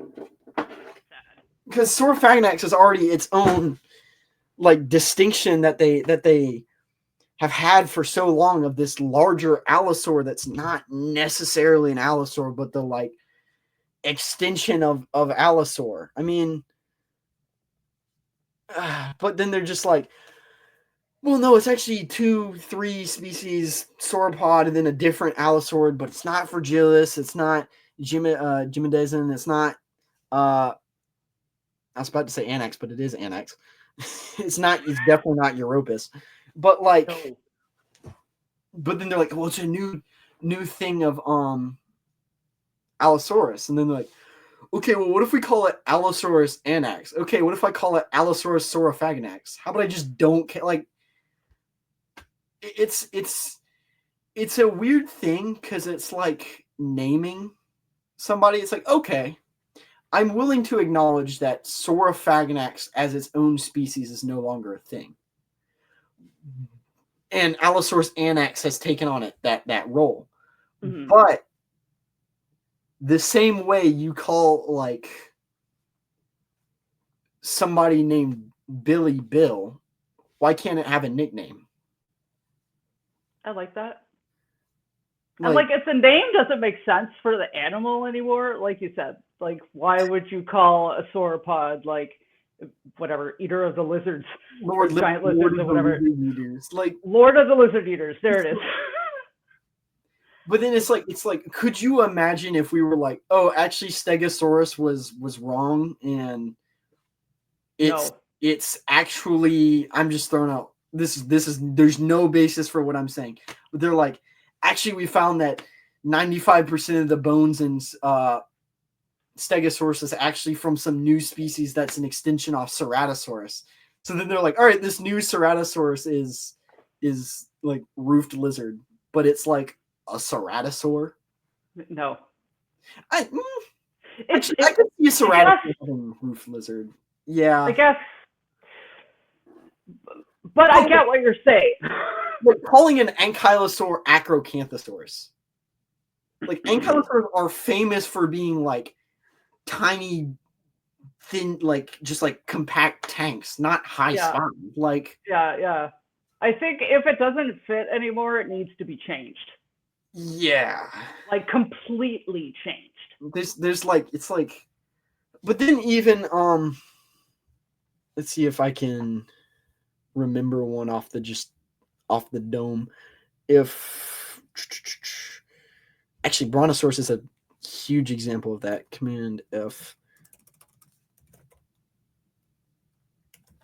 If I can type, I can't type. I don't even know what am I? Your brain is just going now. Here. Like Brontosaurus. If we go to the wiki for this, let's see what it says. Yes. I need to reshare the screen here. So you have this one specifically is Excelsis. Sure. But then there's other species, Paruvis and Yanapin. Sure. Like, okay, is it just me, or have dinosaur names gotten even more complicated? Honestly, I'm glad that we found them all in a time where we actually named them, like Tyrannosaurus Rex and Parasaurolophus, because we literally have a dinosaur named after Thanos now. Like, or like but, what is it? Oh my God, Hogwartsi. Why? Loki Ceratops, Medusa Ceratops. Like, it's like, I wonder what they're named after. Like, I wonder what they could possibly be named after. I have a hatred for dinosaurs named after pop culture things. Like, if it gives them more publicity, I'm not necessarily against it, but it's like when we start naming them like stupid brain rot terms, I'm going to start protesting. Like when we get like Dojasaurus or something stupid, I'm gonna be like, guys, maybe I hate Latin as much as the next guy. I hate pronouncing it. I hate writing it. I hate figuring out, but maybe we should go back to it. Like Taylor Swifted on. Yeah, like unless she finds a dinosaur, then I think there's an insect named after Taylor Swift. That doesn't surprise me. But like here, it has synonyms. Elosaurus, and then Eobrontosaurus. I personally put Eobrontosaurus on my taxon tree just because the school I go to has, you actually see it right there, it has it saying Eobrontosaurus. Oh. But then like even on top of that, like it's still just like a subsect for Brontosaurus.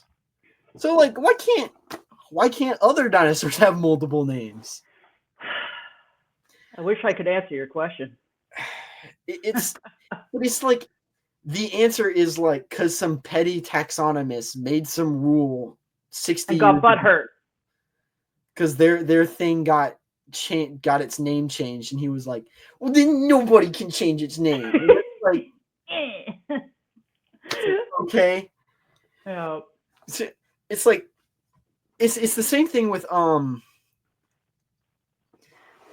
like you can just call it whatever you want as long as somebody knows what you're referring to. Like, yeah, it's because like even with like species, I say Apatosaurus.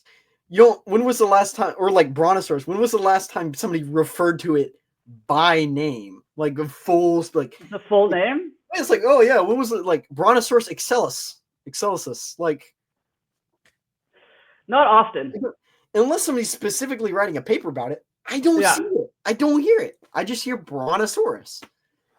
So yeah, because people think it's only one animal most of the time. If you're gonna be that much of like a petty butthead, like then should I be like Brontosaurus what? Like I don't know what you're talking about. There's 3 Brontosaurus, but it's like I don't care. I'm in the camp where I'm gonna keep calling Allosaurus Anax Saurophaganax because I like the name and it's cool. Like I'm of the camp that you are, where as long as people know what you're talking about, then whatever. because we had a whole discussion about that on Prehistoric Life. Where it's like Diplodocus versus Diplodocus. Diplodocus. It's like you can say either. Honestly, I think it would be funny. Is there more than Diplod? There's I'm pretty sure that one is British and then the other one is American. So there are 2 species of Diplodocus or Diplodocus. I think it would be funny if they determine that one is named Diplodocus and then the other one is named Diplodocus. Oh. It's like, so saying Diplodocus or Diplodocus is actually like refers to one or the other. I think that would be funny. That is funny. It would have no like real. It would screw up a lot of people. Writing stuff down would change nothing. But like talking to, you're like, oh, Diplodocus. And it's like, oh, you mean the American species? It's like, no, I was actually talking about the European one. It's like, oh, Diplodocus. And it's like, it's just arbitrary. It's like arbitrary. But you know what's interesting about all this like naming stuff is that dinosaurs are kind of unique in that their common name is the same as their scientific name, where a lot of animals, that's not the case. We call them these random things. We don't call them by their names, like their scientific names. Like bear. Yeah. They're like Ursa, and then Ursa something. I know. I don't know bears. Like, what is it? Leopards is Panthera something. But we call them leopards. There is some of that with dinosaurs that I know. Let me see if I can find an example. I was going to say, really? Because that would be new to me. Where some names get used multiple times. One that I'm seeing right now, just right off the bat, is Mamenchisaurus. Okay.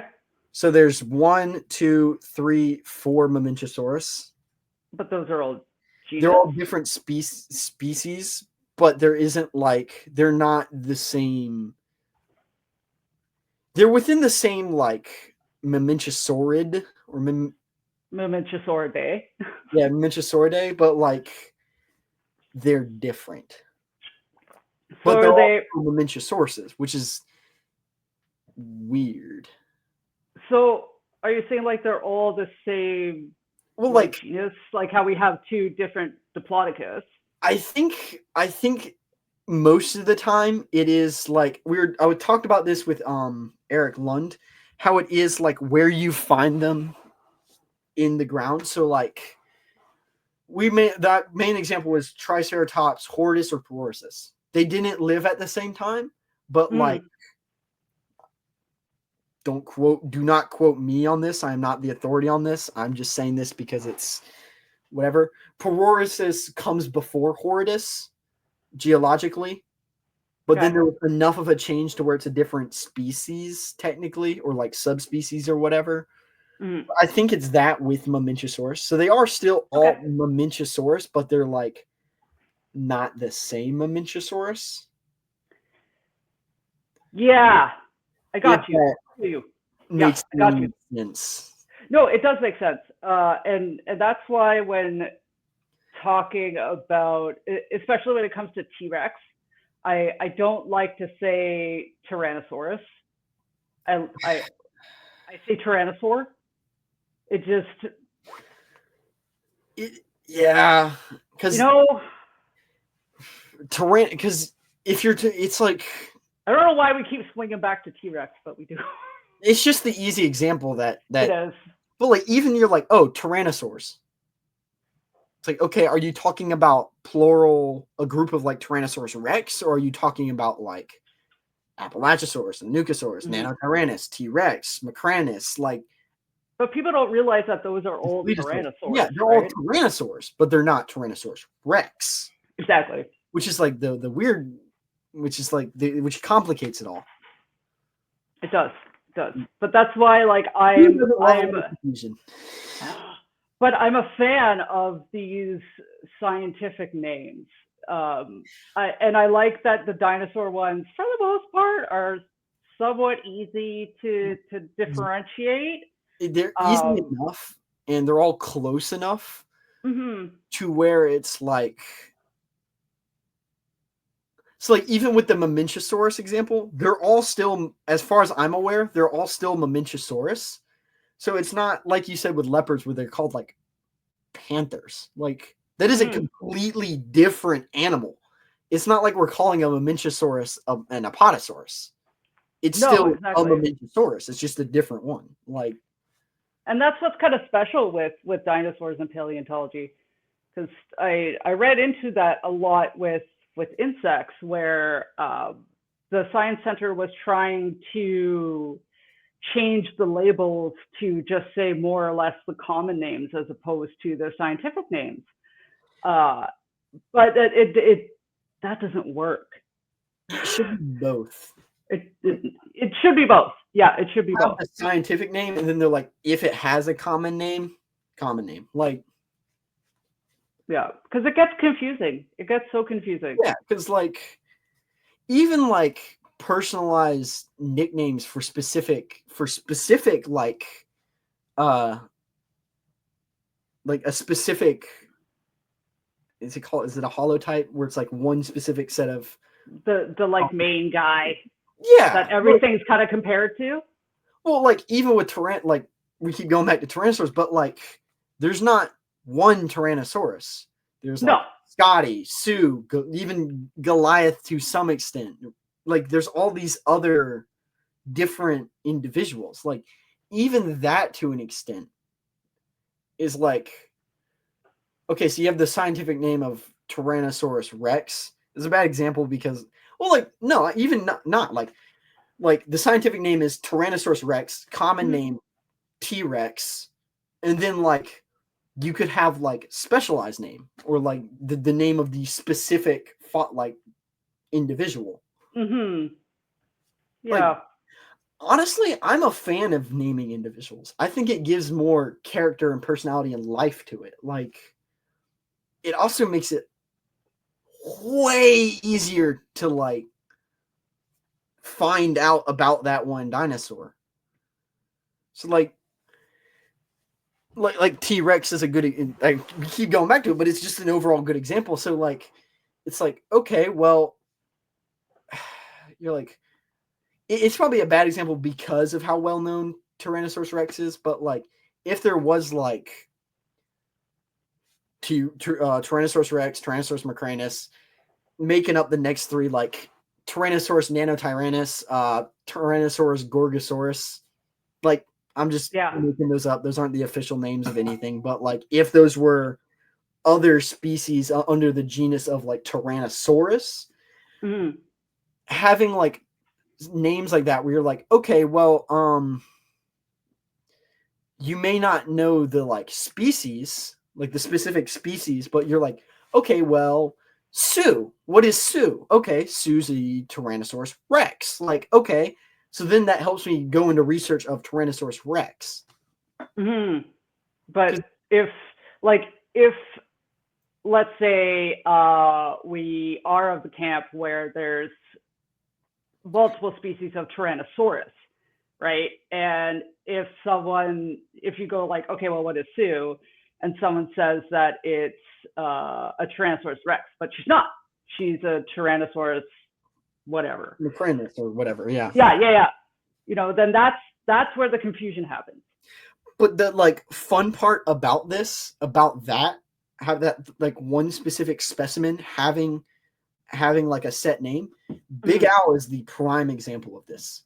It went from being fragilis to like Jimadiza or whatever it's pronounced. Like it changed species, but the name didn't have to change because the individual didn't change. Just our understanding of it did. So like, okay, well, I can continue to research specifically the Big Al specimen. Yeah. Which is adds like more character and more life into like whatever you're studying. Yeah. No, you're right with that. Especially with the specimens who don't have those nicknames like Big L and Sue and Scotty and all those guys. when they're just called like AMH 152, you know? There's whole species name like that like make me a little upset because I'm like, well, if nobody else is gonna name it, can I name it? Like what are we doing We need to stop gatekeeping. here? It's a lot of gatekeepers. What is this? Why is this here? I have no idea why that's there. I'm going to leave that there and look into that later. But that's a problem for later me. Prime example is like ceratopsians. Like what is this? CMN 8804 MOR 6292. Like, I mean, CMN 8804 looks like a Regaloceratops. but they're like, it could be something different. But is it because they don't have the horns? I think it's very small on my screen, so I'm just kind of looking. I don't know why this is here. I think there's supposed to be a question mark here. Okay. To where it's okay. Well, there's two of them. So maybe that's why. Yeah. I don't know why that's there, but I'm gonna put a question mark there and then go back and look at that one. But like,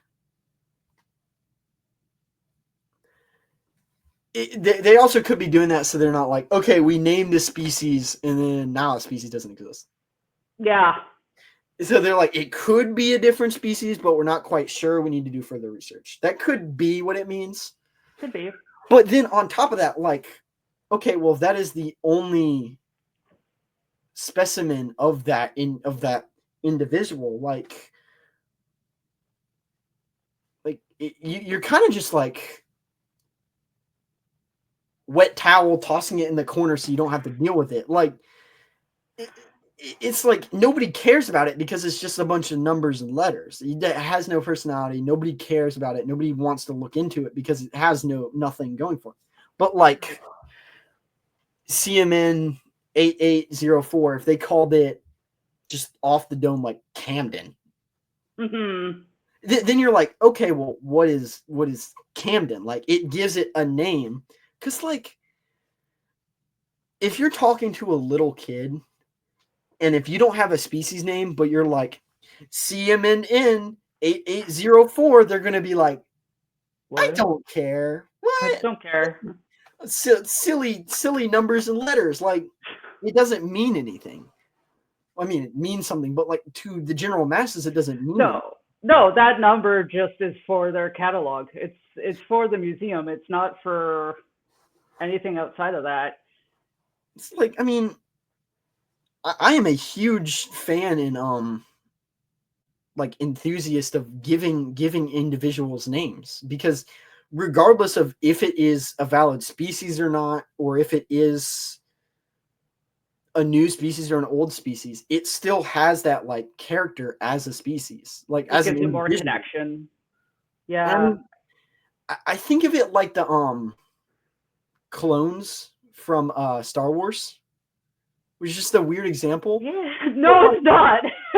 The way Anakin treats like the 501st, he gives them all names and they all have their nicknames and all this other stuff, and they're like, their brotherhood is stronger than like the random clone battalion where they're like clone trooper CL 844291. It's like, they don't, what's it?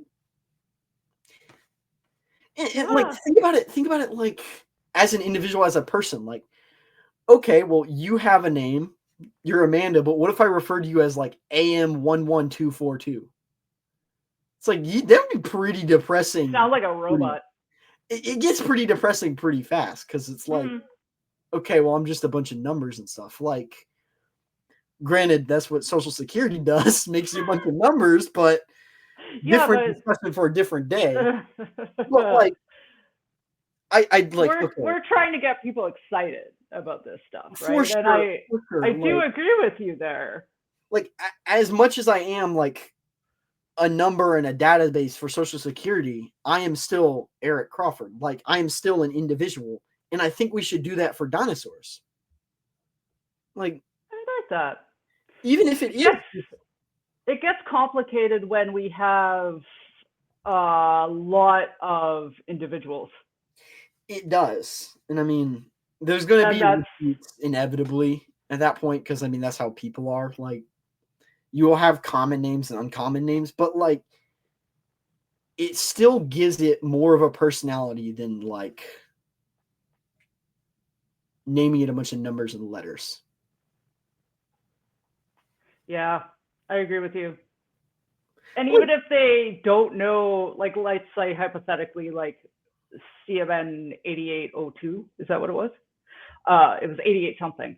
CMN 8804, yeah. 8804. Okay, so even if they don't know what it is, let's just call it something, just to call it something until we know what it is.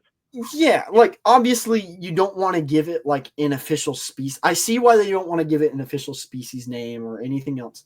Because but then we've named things with less material than that. Like, it complicates things down the road if it's not an actual species, and then you're like, okay, well, it doesn't exist, but what do we do with the name? How do we change the name? Do we change the name of the other one? Is the other one actually this one? Is this one that one? Like, you do that. But if it's like I said, like just giving it the nickname like Camden, regardless of if it's a new species, an old species, or whatever, it keeps the name. Like, yeah, it keep the name, and it can even be like a fun callback to whenever they were like trying to discover whatever it was. Like, they're like, oh, it got its name because this was the code for whatever. Like, that was. And sometimes that happens.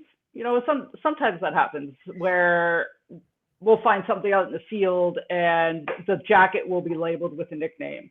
Like, we'll just say that, you know, maybe Brittany was the one that was working on the femur, let's just say. So they'll jacket up the femur and then call it Brittany. And then all of a sudden, every piece of bone that comes from that particular quarry will be called Brittany. Yeah, I mean, it'll just be written on the jacket, but then that name doesn't get carried further than just being written on the jacket. Like, it even just like allowing someone that like found it to name it. That happens too. Because like, okay, I get why you can't let everybody name a species because like then everybody's going to have a species, and that is a genuine problem because then we get nowhere because we're too busy trying to discuss which species is fake or real or whatever. But like, if you find like a specific individual and you're just like, this individual, I want to name it something that comforts me, like the name of my grandmother that I was close with. That way I have more fun working on it. And that way, like, you come home, let's say you're lucky enough to like be able to bring home a part of the fossil because you go on whatever dig, or you go on whatever dig you get to bring it home, or you're in a museum and it's whatever, and you're just like, I got to work on Sarah. Like, you're like, this is Sarah, and it's like, oh, is that? It's like that's just the name of it. Like, it gives it more life. You also like relate to it on a more personal level. I mean, maybe not be on like the level of it's a giant lizard and you're a human and you're separated by millions of years, but like, I mean, I tend to relate more to the giant lizards from millions of years ago than humans most of the time. I get that feeling. Everyday struggles. But like, it's also one of those things where it's like, that's also something that could get more people enthused about it. Yeah, you're not wrong. And especially there's a lot of people who don't understand why we study dinosaurs to begin with. You know, like, to them, they're dead, they're long gone. What could they possibly tell us now? Why don't we already know everything about them? It's like, no. Or they don't even care. They don't see the purpose in knowing anything about them because they're dead. It's like, well, that's exactly why we should learn about them. But then, like you say, maybe those names would help change that. It relates all the way back to like we were talking about earlier, like writing a paper. If I use every word that I can that can be Latin, nobody's going to read it. Nobody will want to read it. Nobody will care about reading it. it's that simple. It's the same thing with like whatever, like I get you have to have whatever code for specific bones for organization purposes and whatever, but like, and you can do that for specific parts of bones and all that. You're like CDM 8804, CMN 8804 is like the skull specifically, and 05 is the femur and all this other stuff. But like, you're like the individual Camden is this is what we know about it. And then like under that, you're like, here's what we have of it. It's CMN 8804 dash, and then it's like cranial or like upper cranial or whatever. Like you invite people in more, and it's not like a weird gate. It doesn't feel like a weird gatekeep science anymore. Yeah, no, you're right. You're right with that. And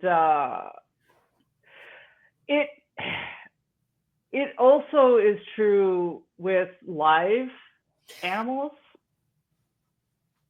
From my perspective, because I worked with live bugs, if it was, let's just say, a walking stick, for example, people would be like, okay, it's a bug, it's a walking stick, woohoo.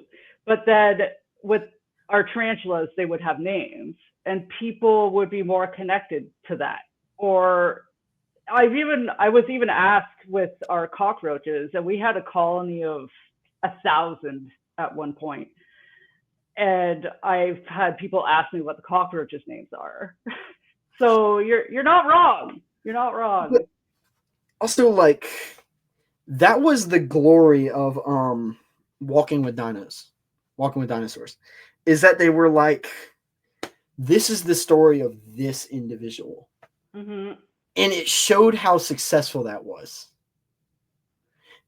The new Walking with Dinosaurs, it doesn't necessarily live up to the old one, but it's also still does that. And it still has a legacy. It still tells the story of individuals that were found. And that's something that that shows that people are genuinely interested in that. Yeah. So instead, like, yeah, everybody loves T-Rex. Everybody loves Triceratops. Everybody loves Stegosaurus. I don't. Sorry. I don't love Triceratops. Like, if it's... So Triceratops, when it comes to ceratopsians, is like my nemesis. Because I think that out of all of those animals, that one is the most boring. That's the one that everybody knows. But it's like everybody knows it. I hear like, my friend Brian yelling at me right now. It's the same dinosaurs.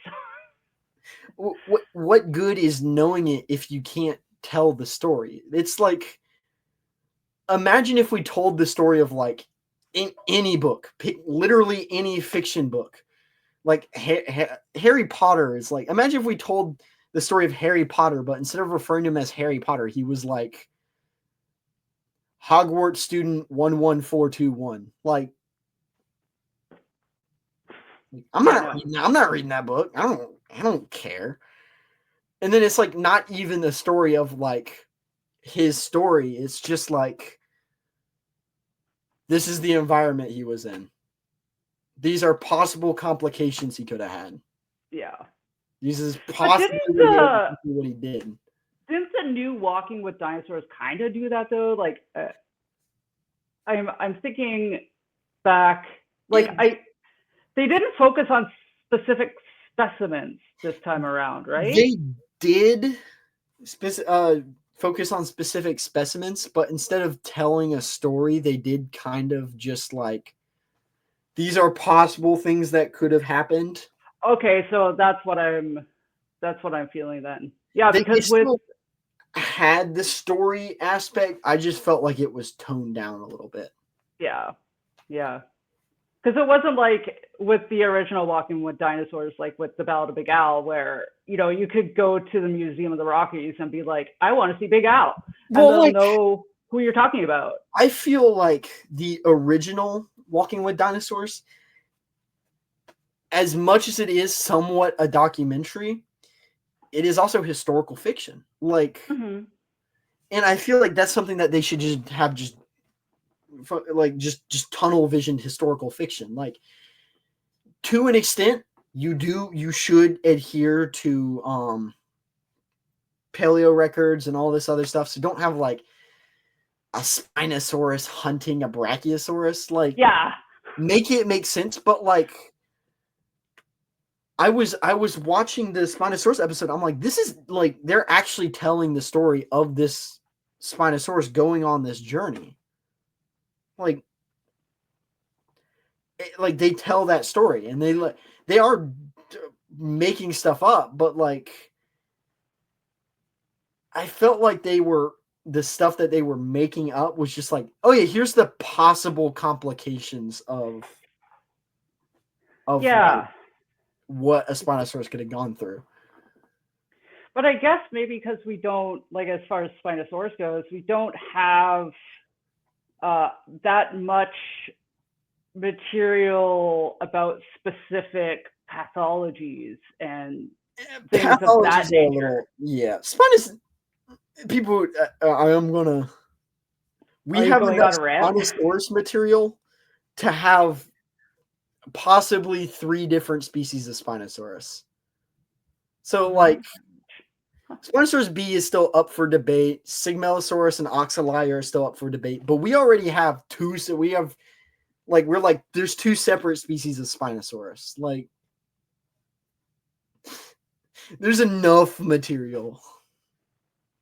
But, like, there's not a lot of material, which is interesting. But I feel like... Are they saying that the second, not Spinosaurus B, but the second species of Spinosaurus, are they saying it's a different... Yeah. Are they saying it's a different species because the spinous process are going this way as opposed to kind of more straight or even back this way? Have been named Spinosaurus aegypticus, meaning Egyptian spine lizard, and the disputed Spinosaurus maroccanus, the Moroccan spine lizard. The first described remains of Spinosaurus were found and described in the early 20th century. Blah, blah, blah, blah. That's about Germany.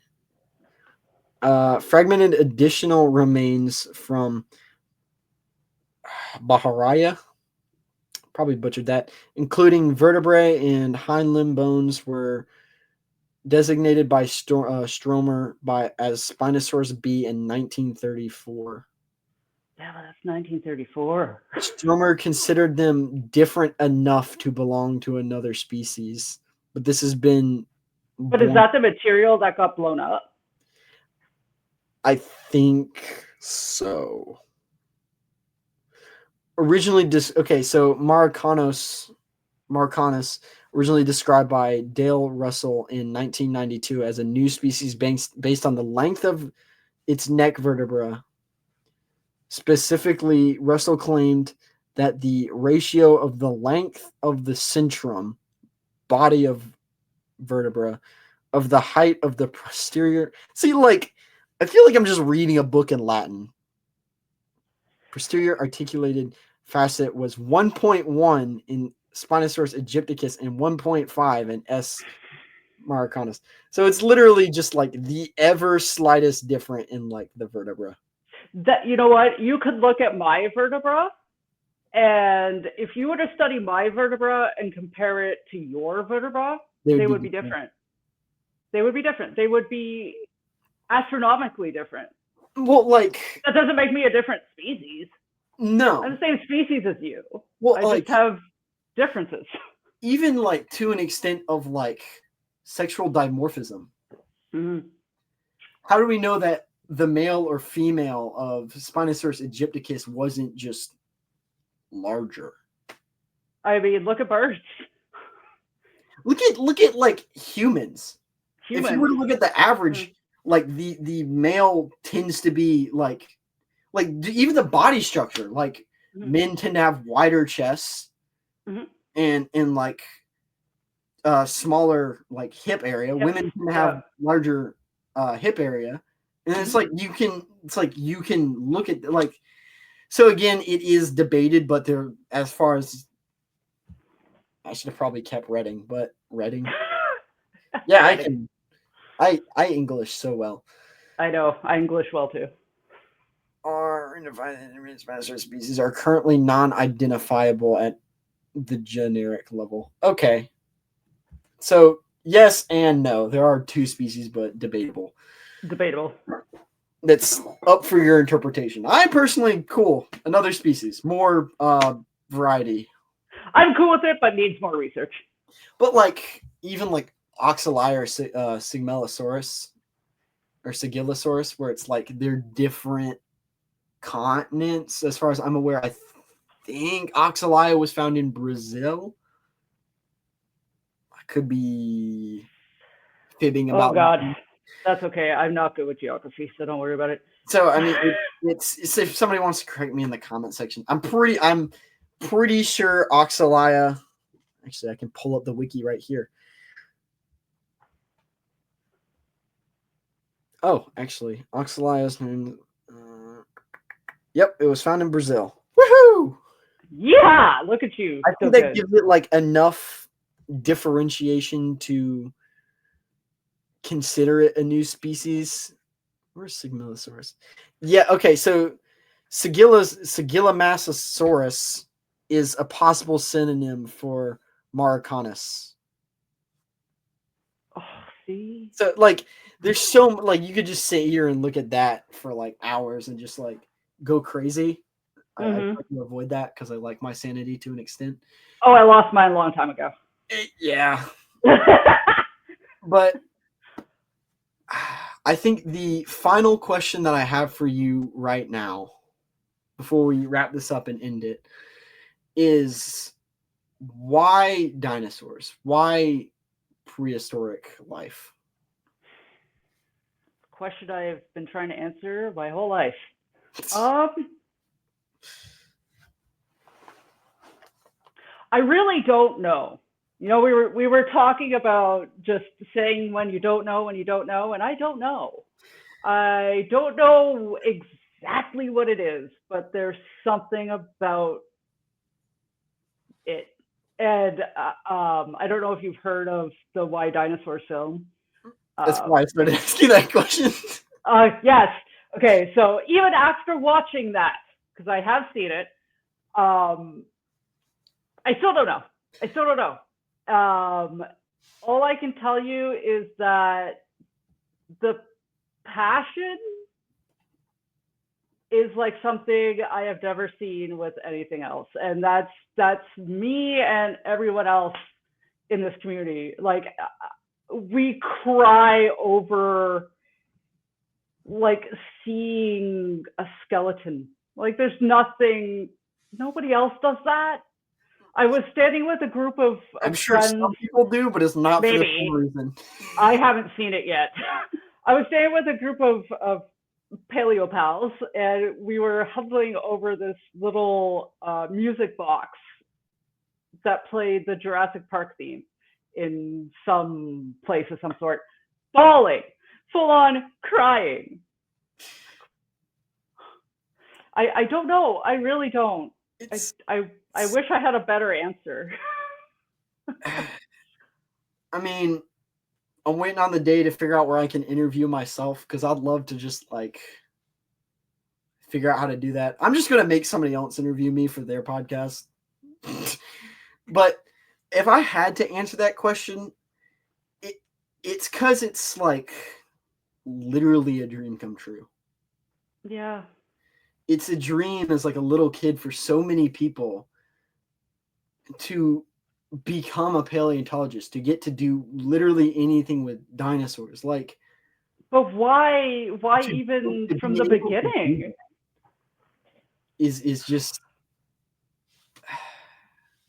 and then I mean, like, just the fascination behind them is just they're literally there's nothing like them. As far as we're aware, there's nothing that's going to be like them.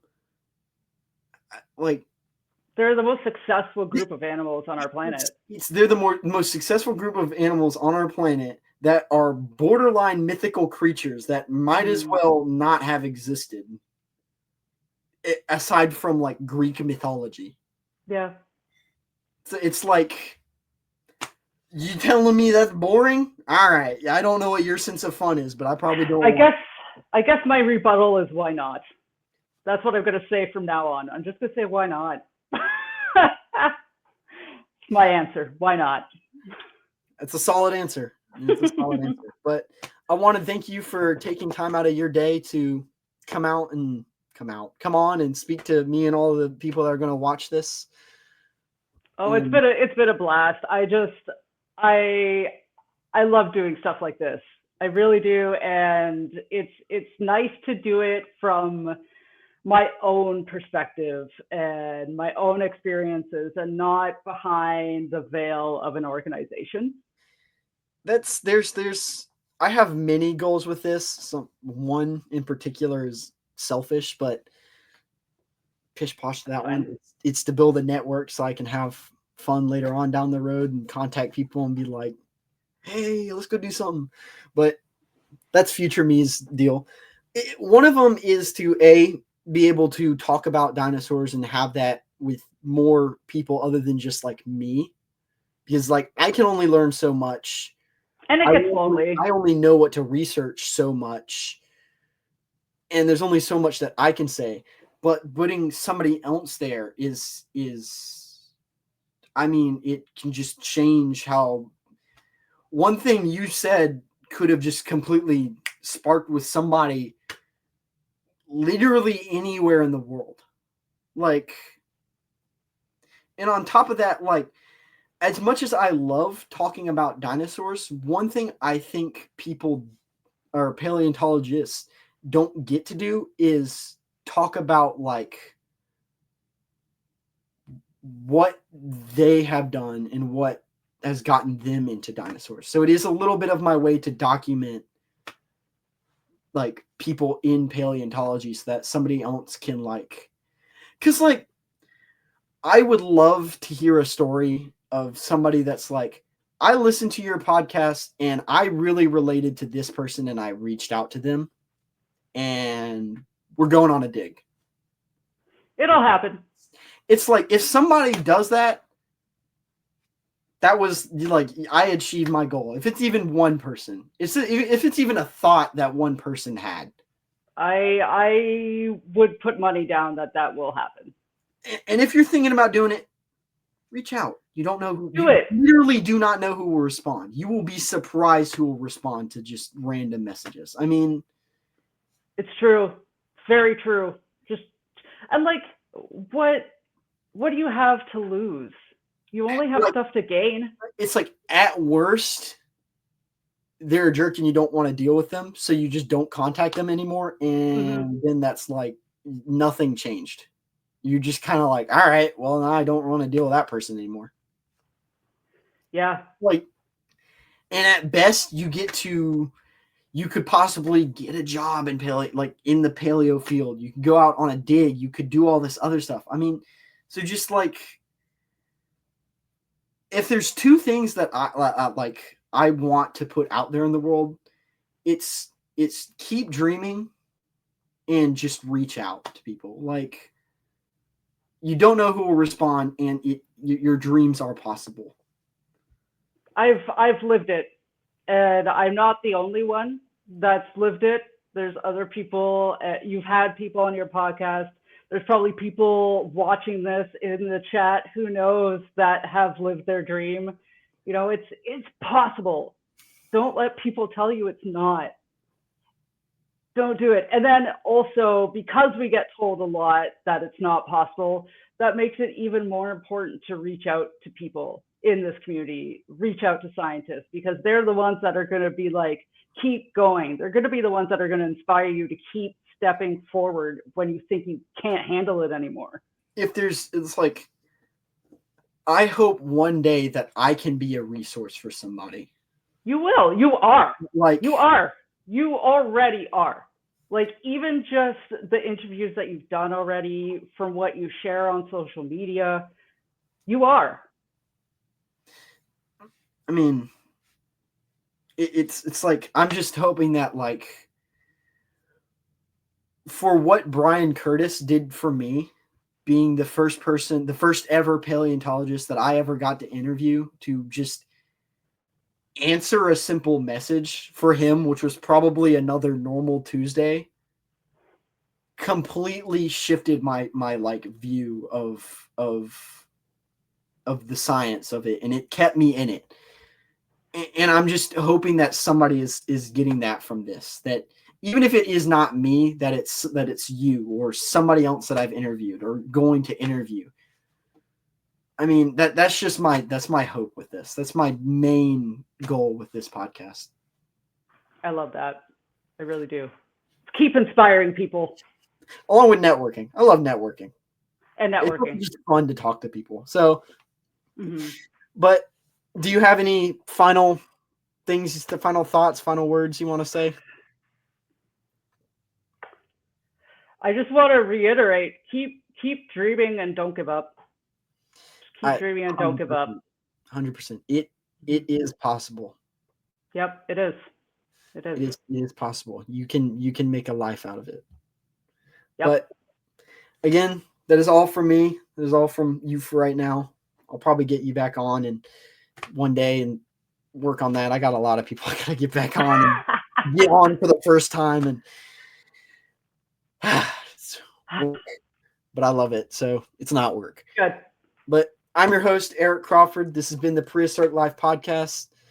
Have a good afternoon, morning, evening, night, whatever time it is for you. Remember, keep it prehistoric. Goodbye.